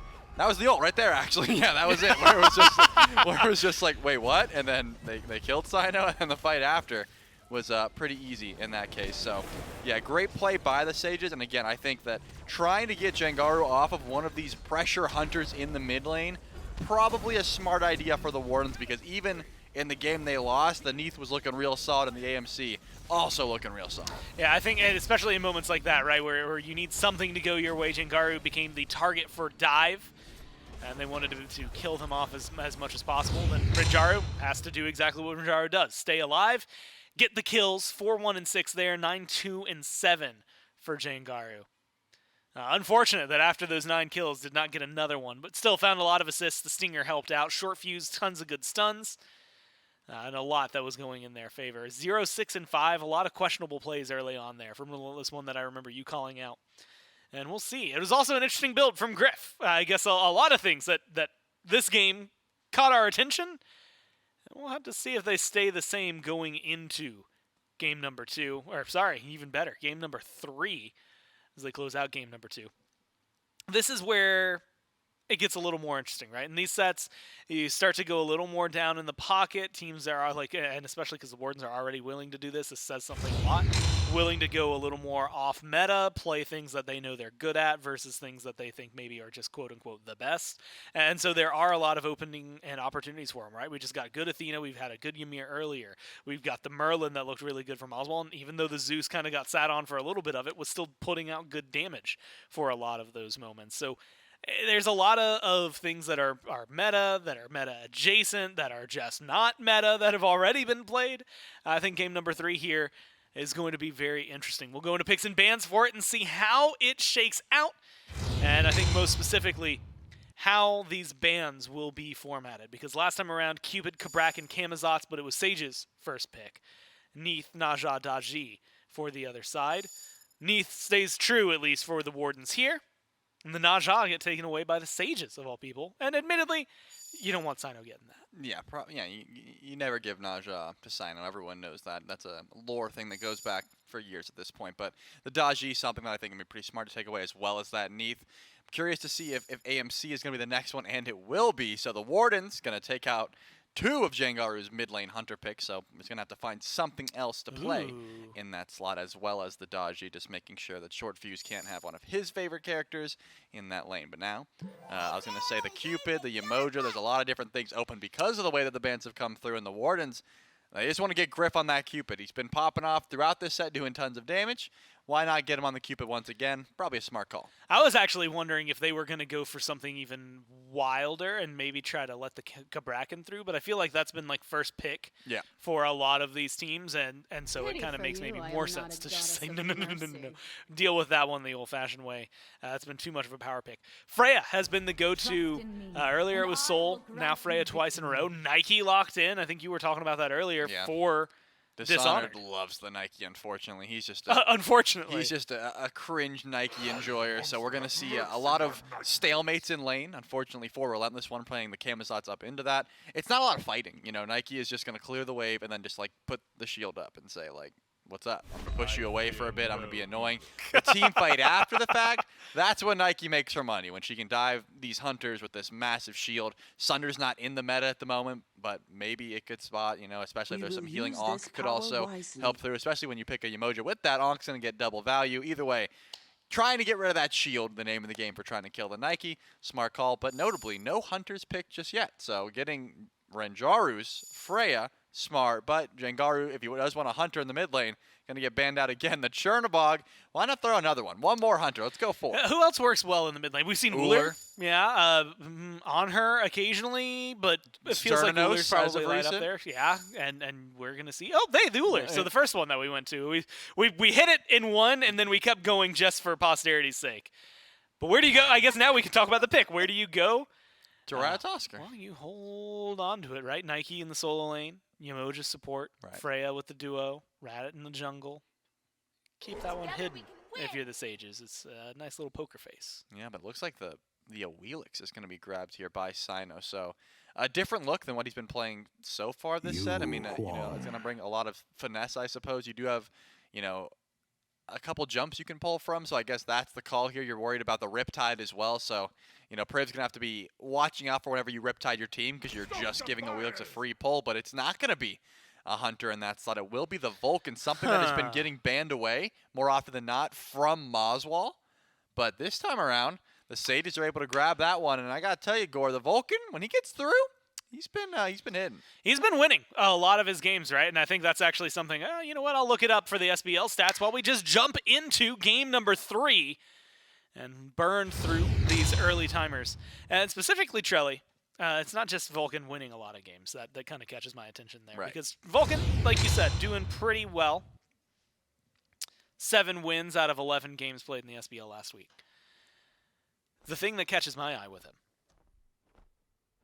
it's a lot of magic damage on this team. That is a lot of magic damage. You're relying... I mean, Dishonored and Short Fuse, I guess, can do a little bit, but Jangaru and Renjaru are like that's the bread and butter where it's at. And so it feels like there's going to be a little bit of overlap, ease, I would say, of support and protections, things like that for the Wardens. Yeah, I was going to say some overlap in your double dipping magic defense and getting good protections. But the issue with that in solo lane is you're up against a Nike and a Rat, so you can't do that till later. You're going to need to get some extra value from some Fizz prots early. Relentless One, always one to just get the Blackthorn Hammer, though, not really care about that, you know, the protection side of that. You just get some extra HP, some damage, and the Camisots is going to be feeling that pretty heavily, but Gino does not tick over to level 2. Good body blocks from Griff, and the stun's going to get that shell out. Ton of damage, but Griff and Gino should be fine. They got under tower, but at the very least, they got that shell down. Some early aggression coming through from Priv and Renjaru. Yeah, I'm impressed, honestly, that Gino and Griff stepped back up to the lane. It feels like it could be dangerous. Then again, with health bots, they're going to be fine for the most part. Whoop. Comes out. And this just goes to show the difference between having a Yamoja next to you and not, right? The amount of push you have. I guess it also helps that there's a Ganesh on the other side. So you're laning pretty well. And the dual lane pressure goes towards the Sages. Sino deep in the jungle. There's nothing over there to even go for. He was just going to get aggressive, like you said, a blink used. Nothing gained. Well, at least something ventured in this case. Now they know that Sino means business at the very least. Yeah, Sino is looking for something. Yeah, maybe there was no XP or relics used or anything of that nature, but they know that Sino is itching to get active. So probably going to play back a little bit because Wilkes just has some Yeah. great early pressure. Not like Rat doesn't. Short Fuse certainly can match that presence, but you can see Sino following Short Fuse through the jungle, trying to get aggressive here. And actually, Short Fuse dashing in, trying to get aggressive himself. And here comes Dishonored, trying to rotate here as well. Yeah, they've got enough lockdown. 3v2. Can they get the damage? There's the meatball. Knockup's good. There's a jump. And Short Fuse for first blood, but now the disengage needs to be the case. Dishonored isn't going to be able to live to see another day. And that is going to be a 1-for-1 trade, but with first blood going the way of the Sages, and maybe a little bit more, Ranjaru playing aggressive over in duo. He's going to have to fall back just a little bit to not lose their life. Keeps things even, but still slightly now in favor of the Sages. And when I say slightly, I mean slightly. Yeah, it's very slight at the moment, but notably, Priv and Ranjaru both had to use the beads there. And Griff has still held on to his. So at the moment, like, you know, the lane was certainly aggressed upon by the Sages, but losing both relics in the process, you kind of feel like you got to get aggressive, right? If you both beads, and then you're like, well, now we got to try and fight. We got to do something, because if not, at level 5, especially if Griff and Gino are able to hit in level 5 first, that's going to look pretty spooky as well. Freya going to be a sitting duck, but Dishonored is trying to clear the wave here. I was going to say, Sino more so just sapping XP. Yeah. Without level 5, I don't imagine too many kill potential, or too much kill potential comes through there. A lot of damage coming to Griff, and dash into the Riptide. One more slow here, but it doesn't look like Ranjaru can close the gap and try and find the whoop. Gino might be the kill that they're looking for, but with the minions here body blocking, so much aggression from a Freya Yemoja lane. Not what you'd expect, but I love to see it. And they're going to miss the kill once again, but still send some damage back their way. I'd say they're out for blood, but as we learned earlier, they're out for essence. they're out for stank. they're out to get some stank. Don't know how to pivot that one. I'm honest, and I started it. That's on me. So instead, we'll look at the Wardens and what they're going to be able to do. Level 5 hit for Sino, same thing for Short Fuse. And we saw in set number 2 today some really great Ratatosker play by adapting that I had even said was akin to his Thor play. So something that they could do here. Totem of Ku is the target. And it's going to end up getting bopped. And then into a fight immediately afterwards. Sino's getting low up into the tree. Is Short Fuse. He's going to go for it. No, not enough to dive under the tower. And instead goes for the disengage, especially with the rotation from Gino on this way. They're going to make sure that they stay safe. And what a wall! It blocks him off, barely able to keep him in. Griff, there's nothing you can do about that one. But at least he ulted the wave. I do like that call. When you recognize, hey, I'm going down, you don't want to waste the wave. There is going to be a big ult coming, a little bit off the mark, but Short Fuse should be getting out scot-free in that sense, and was able to confirm the blue buff in the process. So good rotation over. 2 kills in favor for the Sages that time around, and Sino gets out very weak. But again, as you highlighted, Short Fuse not feeling that confident enough to where you're going to dive tower, especially when Sino's on Suku. You can pretty much just jump whenever that comes through. There is a bit of mind reading there where you could like predict the lead, but as long as you miss that ult, like, you're probably not finding the kill regardless. So I think a smart call to call that one off. At the very least, it looks like the Sages are going to lose their Greater Scorpion, because the Wardens want to make sure to invade that in the process. But still, gold is going to be slightly in the Sages' favor. And I do like the aggression on the left side of the map, because Griff did have the beads, but just a beautifully placed ult from Priv. I mean, the River's Rebuke catches the Cupid out. That's usually going to net a relic or a kill, and in this case, the beads would not have saved him, so just drops Fields of Love for the farm in that sense and says, I'm going to watch my positioning, I'm going to ward up, and unfortunate plays. You know, like we just go next and try better. So Griff going to have to watch his positioning and ward a little bit higher next time around so he doesn't get caught out by the next River's Rebuke. He has to play it carefully. I can't believe that blocked him in, man. There was it looked like a Cupid spaced hole that he could walk There's through. a very small, almost Cupid size, I guess, as we learned. Unfortunate for him. Just like 3 pixels or whatever that blocked him in. Blocked him in. Oh, man. And well played by Privative. Well placed by Privative is maybe the better way to describe it. Sage is up. 100 gold, if even. I mean, it is not a massive lead on either side, whether it's experience or the gold that you're talking about. And so you have to look towards where the pressure can be found. I mean, Trelly, what? I mean, I guess it's in the jungle. Sino has been looking for a lot. It feels like the balance of the compositions is what's going to start coming into this equation relatively soon, right? We're not just talking about invades. We're going to be talking about 3v3s in mid. We're going to be talking about 5-on-5 fights. And it just feels like, again, that, Rinjari right now can hit pretty hard. But if you get some magical prots for Relentless One and Gino, maybe is going to ruin a little bit. Pull right back in for Dishonored, though. They're looking for the kill. They're going to find it no problem and take him down pretty easily. Yeah, that Glad Shield start is not going to bring enough protections to live through. A nice ultimate there from Cyno, and also the ultimate from Dishonored isn't going to bring enough of that shielding just yet. Nope. As you get some more levels into it, yeah, it's going to help you out a bit more. But that case, going to pull him right back in. So Dishonored immediately going back for some more Fizz prots, probably the Sovereignty. That's going to help out a ton when you are trying to survive. But that is going to give a level lead over to Relentless One, sitting 2-0 on the Camazotz. You're just waiting for your Soul Laner to make those rotations over at this point. Like, whenever that Camazotz can help you out, yeah, we could use some pressure over in solo lane again, where it seems Griff's a level down from Renjar. Yeah, keep things in their favor. And you know what? I can imagine why. I actually think we have a replay to watch of that Yamoja ult. And personally, I want to see that because I think that was just so well done. To see where Privative was. Maybe we'll have to hold that as we start to look towards... Oh, no aggression. Okay, yeah. The Warden's going to back off. Sage is going to back away. But it was just so well placed, man. And Privative specifically has been phenomenal. And Rinjaru being able to get the kill on this. I mean, the fact that Priv isn't even the one leading it, right? It's just a Cupid-sized hole, dude. Once you see the Cupid-sized hole, I mean, you try to squeeze through at that point, right? Because you're like, I gotta try and go through, but there's a fight breaking out after the fact, and it looks like Griff's already fallen in this case, and it looks like that's all the Sages we're looking for. They're gonna get a quick pick, and the Goldfree still stands tall, so I'm not gonna look for the objective after the fact.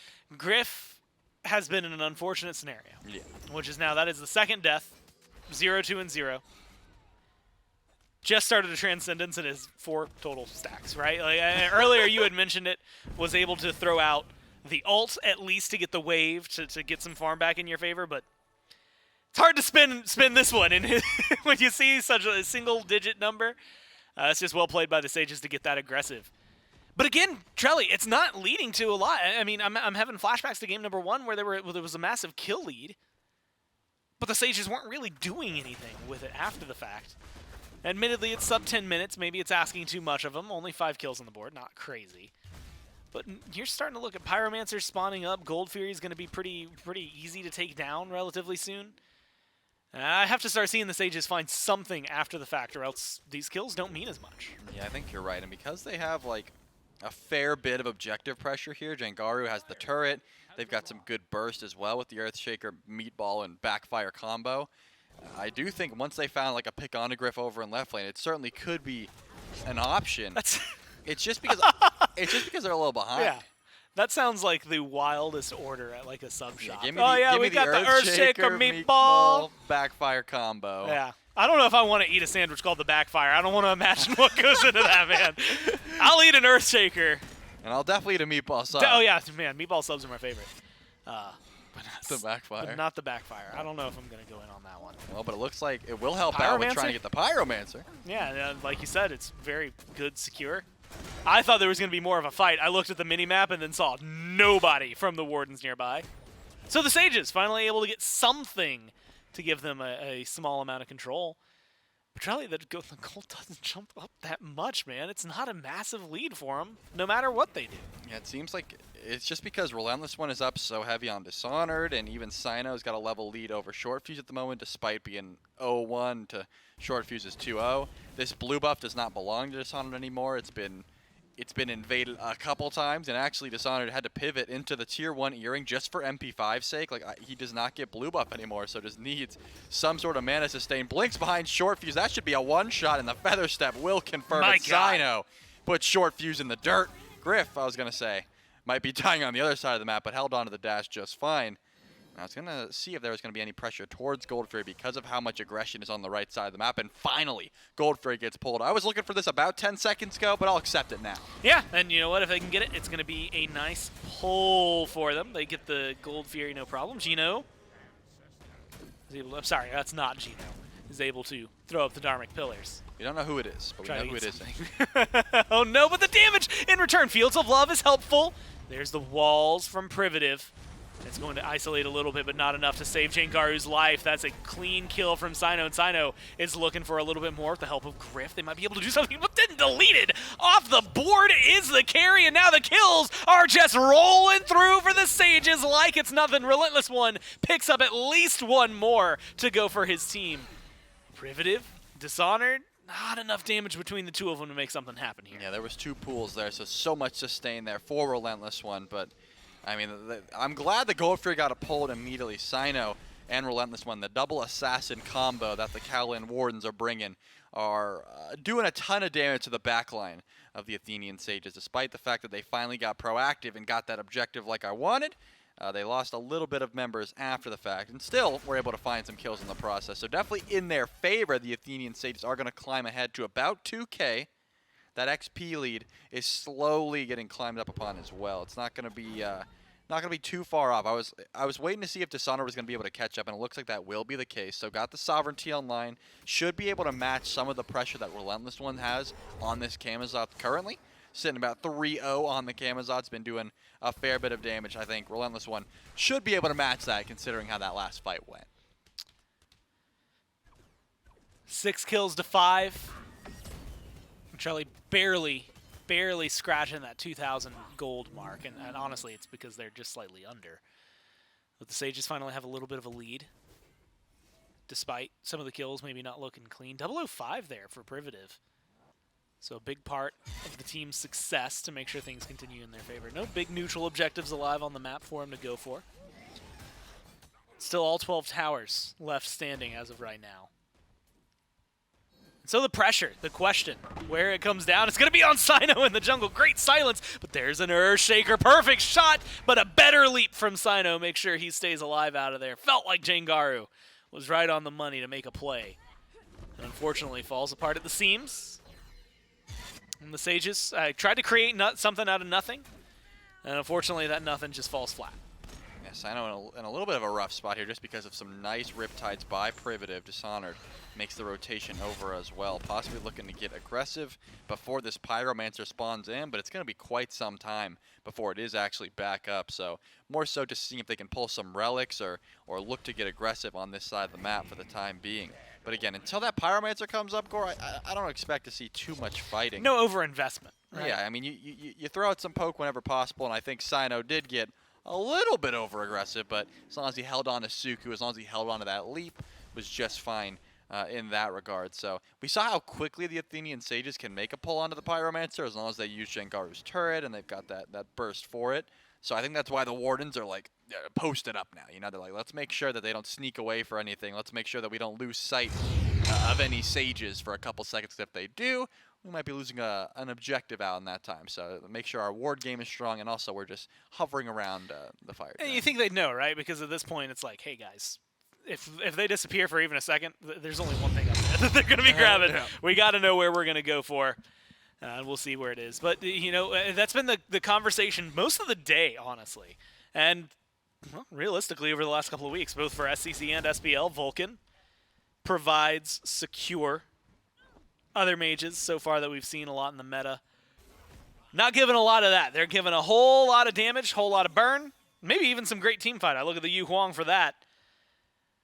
But when it comes down to just killing a Fire Giant or Pyromancer or Fury, Vulcan has been the #1 in the meta right now. Yeah, it's just like having an extra auto attacker on your team with that turret, and it does go a long way, especially if you put some points into it, which I imagine Jangaru has a few of at this the point, moment. right? Yeah, I mean you got to, because you're coming up on level 15 where it's just like meatball and ult you're putting points into, unless you are a meatball enjoyer, in which meatball case truther. Then maybe you've got turret. No, and yeah, you got to be maxing the turret. Yeah, so meatball and What ult. order do you go for when you level Vulcan? I always do 3 points in the turret, then max the meatball, because I think you get the most value. But do you go out of for backfire first? Like yeah, total? backfire first, Okay. then 2 points in turret, and then switch over to meatball. To meatball. Because if you look at the leveling, it gets a nice amount of health. It just feels nice at 3. Because people don't know if you're maxing or not, but they know you're putting some points into it Yeah. because it's a little tankier than the rest of them. I know it's been an interesting conversation. There's the Magma Bomb. That does some decent scaling, 80% of your magical power. Yeah. Pretty solid. But the Inferno Cannon, like you said, the health on that one going up. It ignores, what was that, 25% of the target's magical protections? Yeah, the turret doesn't care. Which is you can phenomenal. You can walk up with your protections. The turret's not going to care. That's an Inferno I'm going to cannon. be honest, I think I just learned that. Like, I've seen that cannon hit people real hard, and I've never thought about the fact that it just ignores some prots on there. It has been a very fun one, just like the Pyromancer secured by the Sages, despite the Dharmic Pillars thrown up from the other side. But an interesting conversation over the years, and you can always find where Vulcan has been in the meta and who was playing him. Was leveling what over when, right? Backfire used to be kind of half and half. You would see turrets leveled up before that. Kind of feels like there's no reason to nowadays to level the turret up over your backfire. Ratatosker's up on the tree branch. Oni Fury goes the way of the Sages. There's going to be the crash down from Short Fuse. Good ult from Jengar, but it's not going to connect this time around. They're looking for the blood after the fact, or the essence after the fact. They're going to find Sino, and Sino is alone. This Awil is trying to do too much, and is going to get a good feather step, but is not going to be able to get a kill. Instead, dies off 2 objectives and a clean kill for the Sages. Yeah, the Wardens tried to defend as much as they could at that point, but Jengaru's got some solid confirm. As you said, the Earthshaker almost connected there with Moswell, but was able to get up into that Celestial Flight just in time. And then you look back and realize Sino was in the back line. Like, wait, guys, I thought we were fighting. Oh, we're not? Okay, I'll try to go for the kill onto Jengaru. Not going to work. And now, not only did that Fury go down, but the Sages are able to grab the Tier 1 tower in mid, group up, and head over towards Fire Giant? This has got to be just a Tier 1 tower, right? Surely they're not going to go for the pull here. It looks like Sino's not back for a little bit. Looks like they're checking on it. Relentless One already on the way. Yeah, they're going for the tower here, right? Okay, I was gonna say that would be a little bit risky, considering the fact that Jengar didn't have ultimate. If the ult was up, I could make the call to say, okay, you guys can go for Fire Giant here. The back and reset was good, full HP targets, that sort of thing. But just gonna grab the tower. Griff is gonna get a return tower over on left, so Jengar's gotta defend that one before the Tier 2 starts to be looked at. But either way, the Athenian Sage is able to pull that lead to about 3K in their favor. Nice lead, if you ask me. 18 minutes in, 19 minutes now, as we took over to the timer. Not a lot that have gone sub 30 today, Trelly. And the Sages may be in a position to try and do something with that. 3,000 gold lead. You mentioned it, but the Pyromancer, the Fury, tower on right, all Tier 1 save for the one on left down on the Warden side of the map. Tier 1 in mid, hanging on by a thread for the Sages, but hanging on nonetheless. And then the Tier 1 over there in right. So not a lot of map play just yet, except around the neutral objectives. Fire Giant feels like it's going to be worth a lot of money because of the follow-up that is going to be able to provide for either of these teams. And so, engage. I mean, if you're the Sages, do you even care about anything? Or do you just do this? You go for the Fire Giant because you know you have better secure. Yeah, it seems like that is going to be the call, despite the fact that Sino and the rest of the team is here. Gino drops the Dharmic Pillars, but pretty much misses everyone, just traps Renjaru in. And finally, the Rivers gets dropped, and Relentless One's got to go up into the sky. Yeah, there's Short Fuse as well. Who he's going to knock up, who he's going for the follow-up on is the question. Might be Griff.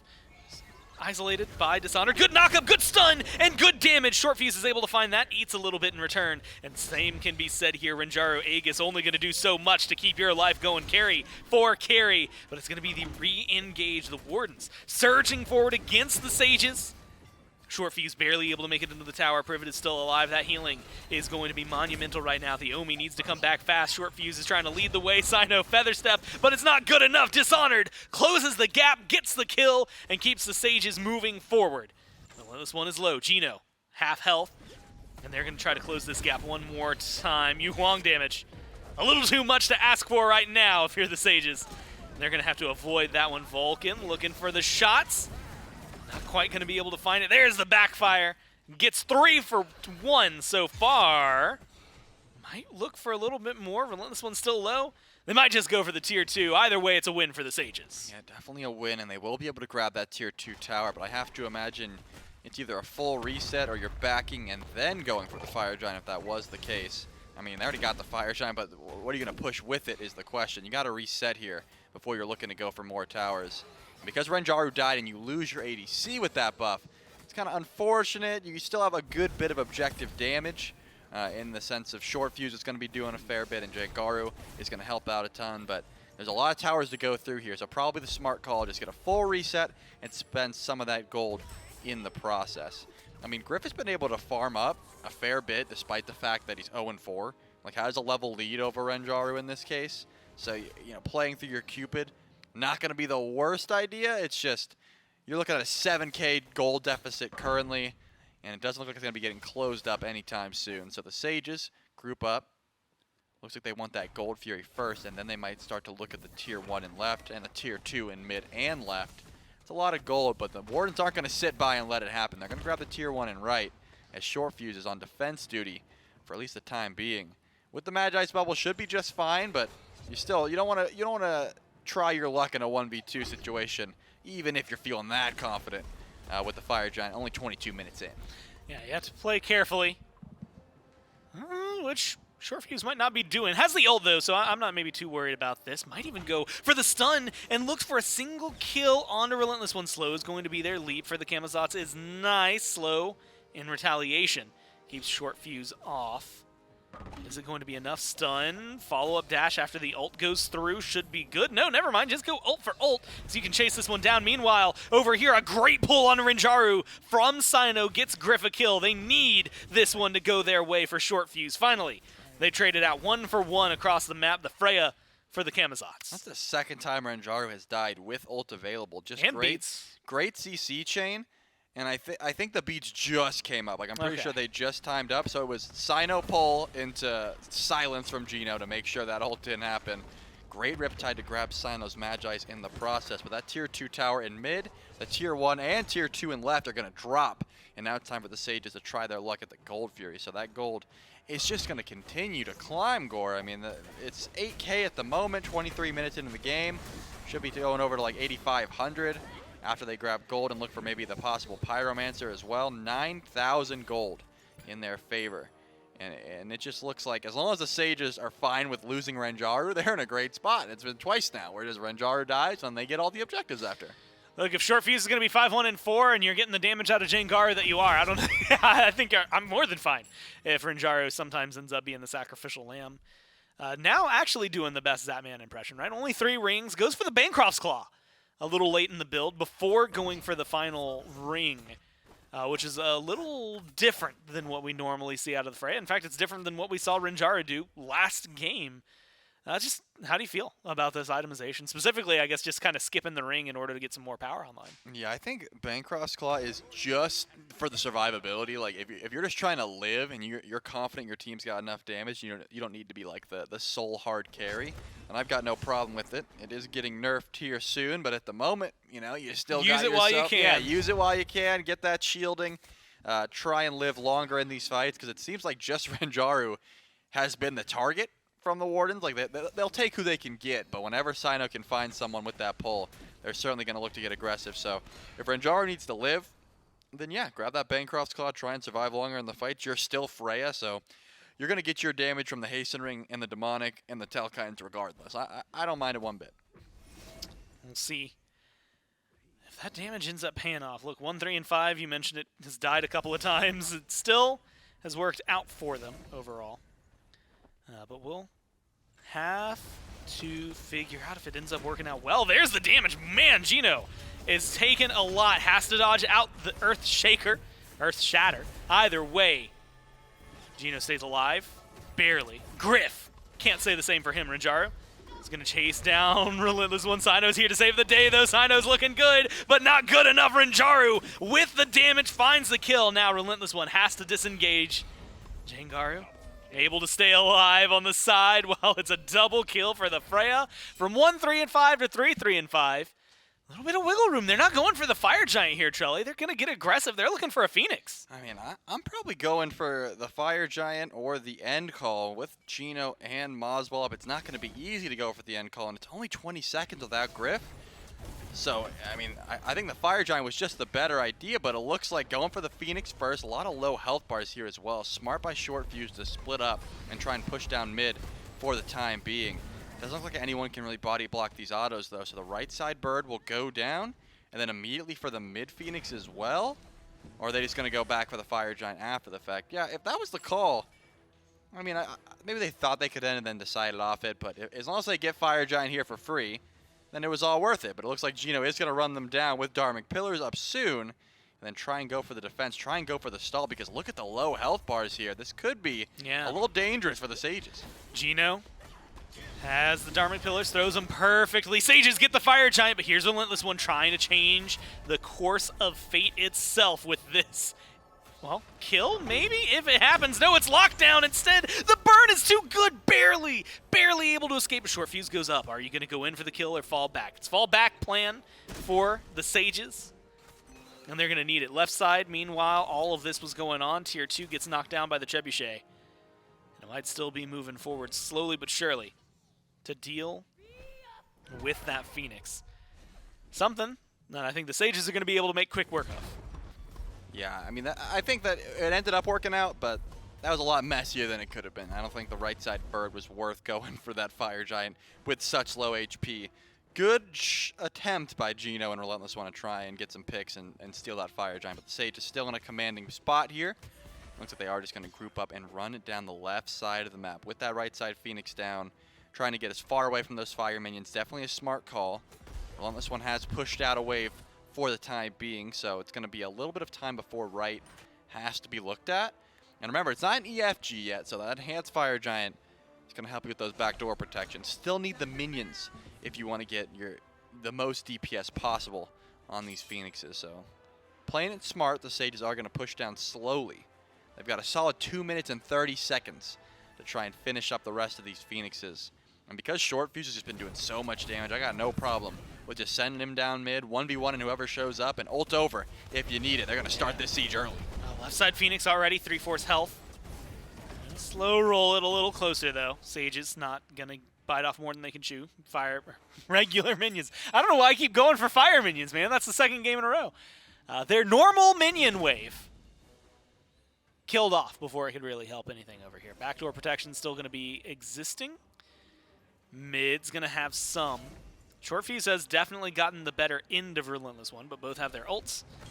So that one could be a little bit of a shake-up. Engage seems to be there. Ratatoskr up into the sky. Looks like the crash is going to be the call, but who onto Gino is the kill, and it's now a 4v5. Rotations coming out from the Wardens. They're going to have the numbers here, but Relentless One is getting burned down, barely makes it into the bat of the hell, and there's no one to go on. Everybody from the Sage is still happy and healthy. Knocking down the Phoenix is going to be the main target. Short Fuse gets Relentless One. It's a double kill for the jungler. The team is going to have to turn their attention elsewhere. Dishonored, barely any health to work with. Teleport available. They're going to have a ward right there. Regroup as 5. And in the 5v3, walking into the Titan room with their minions, looking to end this set right here and right now. The Sages throwing out their damage, already half health for the Titan, and they're going to be able to do this one no problem. They win this set 2-1 against the Wardens. I mean, just clean play throughout for the Sages. Short Fuse 8-1 on this Ratatoskr was just making not only everyone's life miserable throughout the map, because just, you know, the Rat comes online pretty early. You're able to use that global presence to make sure that every lane's ahead, except for Relentless One, who got off to a great start. It didn't really matter. Dishonored still got online, was still incredibly tanky on the Nike, and I believe, if I'm not mistaken, top damage by the end of that game, which is impressive considering how much Short Fuse was able to do, how much Jengaru was doing. Renjaru, unfortunately, was getting a little focused on the Freya, but still, you know, did the ADC's job of like shredding tanks, making sure that Gino couldn't front line at the front of these the fights, and then, you know, once Freya dies, they were able to get some objectives after that, but didn't die on the last seeds. That last one was pretty clean. And able to come in, scoop up a nice win for themselves, and admittedly, after game one, it kind of robbed from them, right? Like, they had the lead, and whether you want to call that a throw on their part or just great play by the Wardens, I'm inclined to lean towards the latter. They come back, game 2, very controlling, game 3, definitely controlling. And you get it from moments like this, right? Not just perfect isolation ults coming down from Privative, but follow-up damage from Renjaru. And it just feels like they had everything they needed this time around, Trelly. Yeah, and I'm glad you gave Priv the props. That he deserved because there was some real clutch Umoja play. The ultimates locking in the rest of the team, and the healing keeping the squad alive also came into play there. Super annoying to deal with, and there's a reason Umoja is so highly contested in pretty much every league that exists for SMITE, is because she just does a lot if you can pilot her correctly. And a great read on the blink there from Short Fuse. I knew it was up, but I was just waiting to see like where Relentless One was going to go. And once I saw that kill go down, that was exactly when Renjaru was dying on the other side of the map. But read the blink, and clutch plays throughout. Again, good plays, not just from Short Fuse, but Renjaru, Privative, Jangaru, and even though, like you said, maybe not necessarily KDA-wise, have to give the shout-out to Dishonored. Especially in moments like this, good deep dive for the team, plus Nike pass if you have to factor that in. Then all of that, plus the fact that you were able to teleport right back into the fray. I forgot and about cause Nike a lot passive. of trouble. Oh yeah, it's a pretty good as it turns out. It is good. Like, when was the last time we saw Nike? When was the last time we had to think about it? Yeah, that's a while ago. I was even gonna ask you about like Sunder, because that used to be the thing to deal with in Nike. But 22,000 damage, top on the team, top in the game. Dishonored able to put out a lot of work. That paid off pretty well, mostly to Short Fuse, but paid off pretty well throughout the entire game. Short Fuse with a beautiful KDA, but the Sages get the win here, Trelly. And they have to feel pretty good about that, especially with where we're standing. Right? Week 2, able to find this dub means you're now going to be kind of surging forward, I want to say with a vengeance towards the end of this phase. And again, a massive turnaround from what we've come to expect out of the squad that has been under the Sages for the year. Yeah, and isn't there something important at the end of the phase that they should be like gunning for? I don't know, something. I think there's like some world championship thing that they could maybe qualify for if they do really well in a couple of events, something like that. I think it's in Texas. That big old that place, Arlington. Texas. They got big old hats. Yeah, Yeah. You nailed it.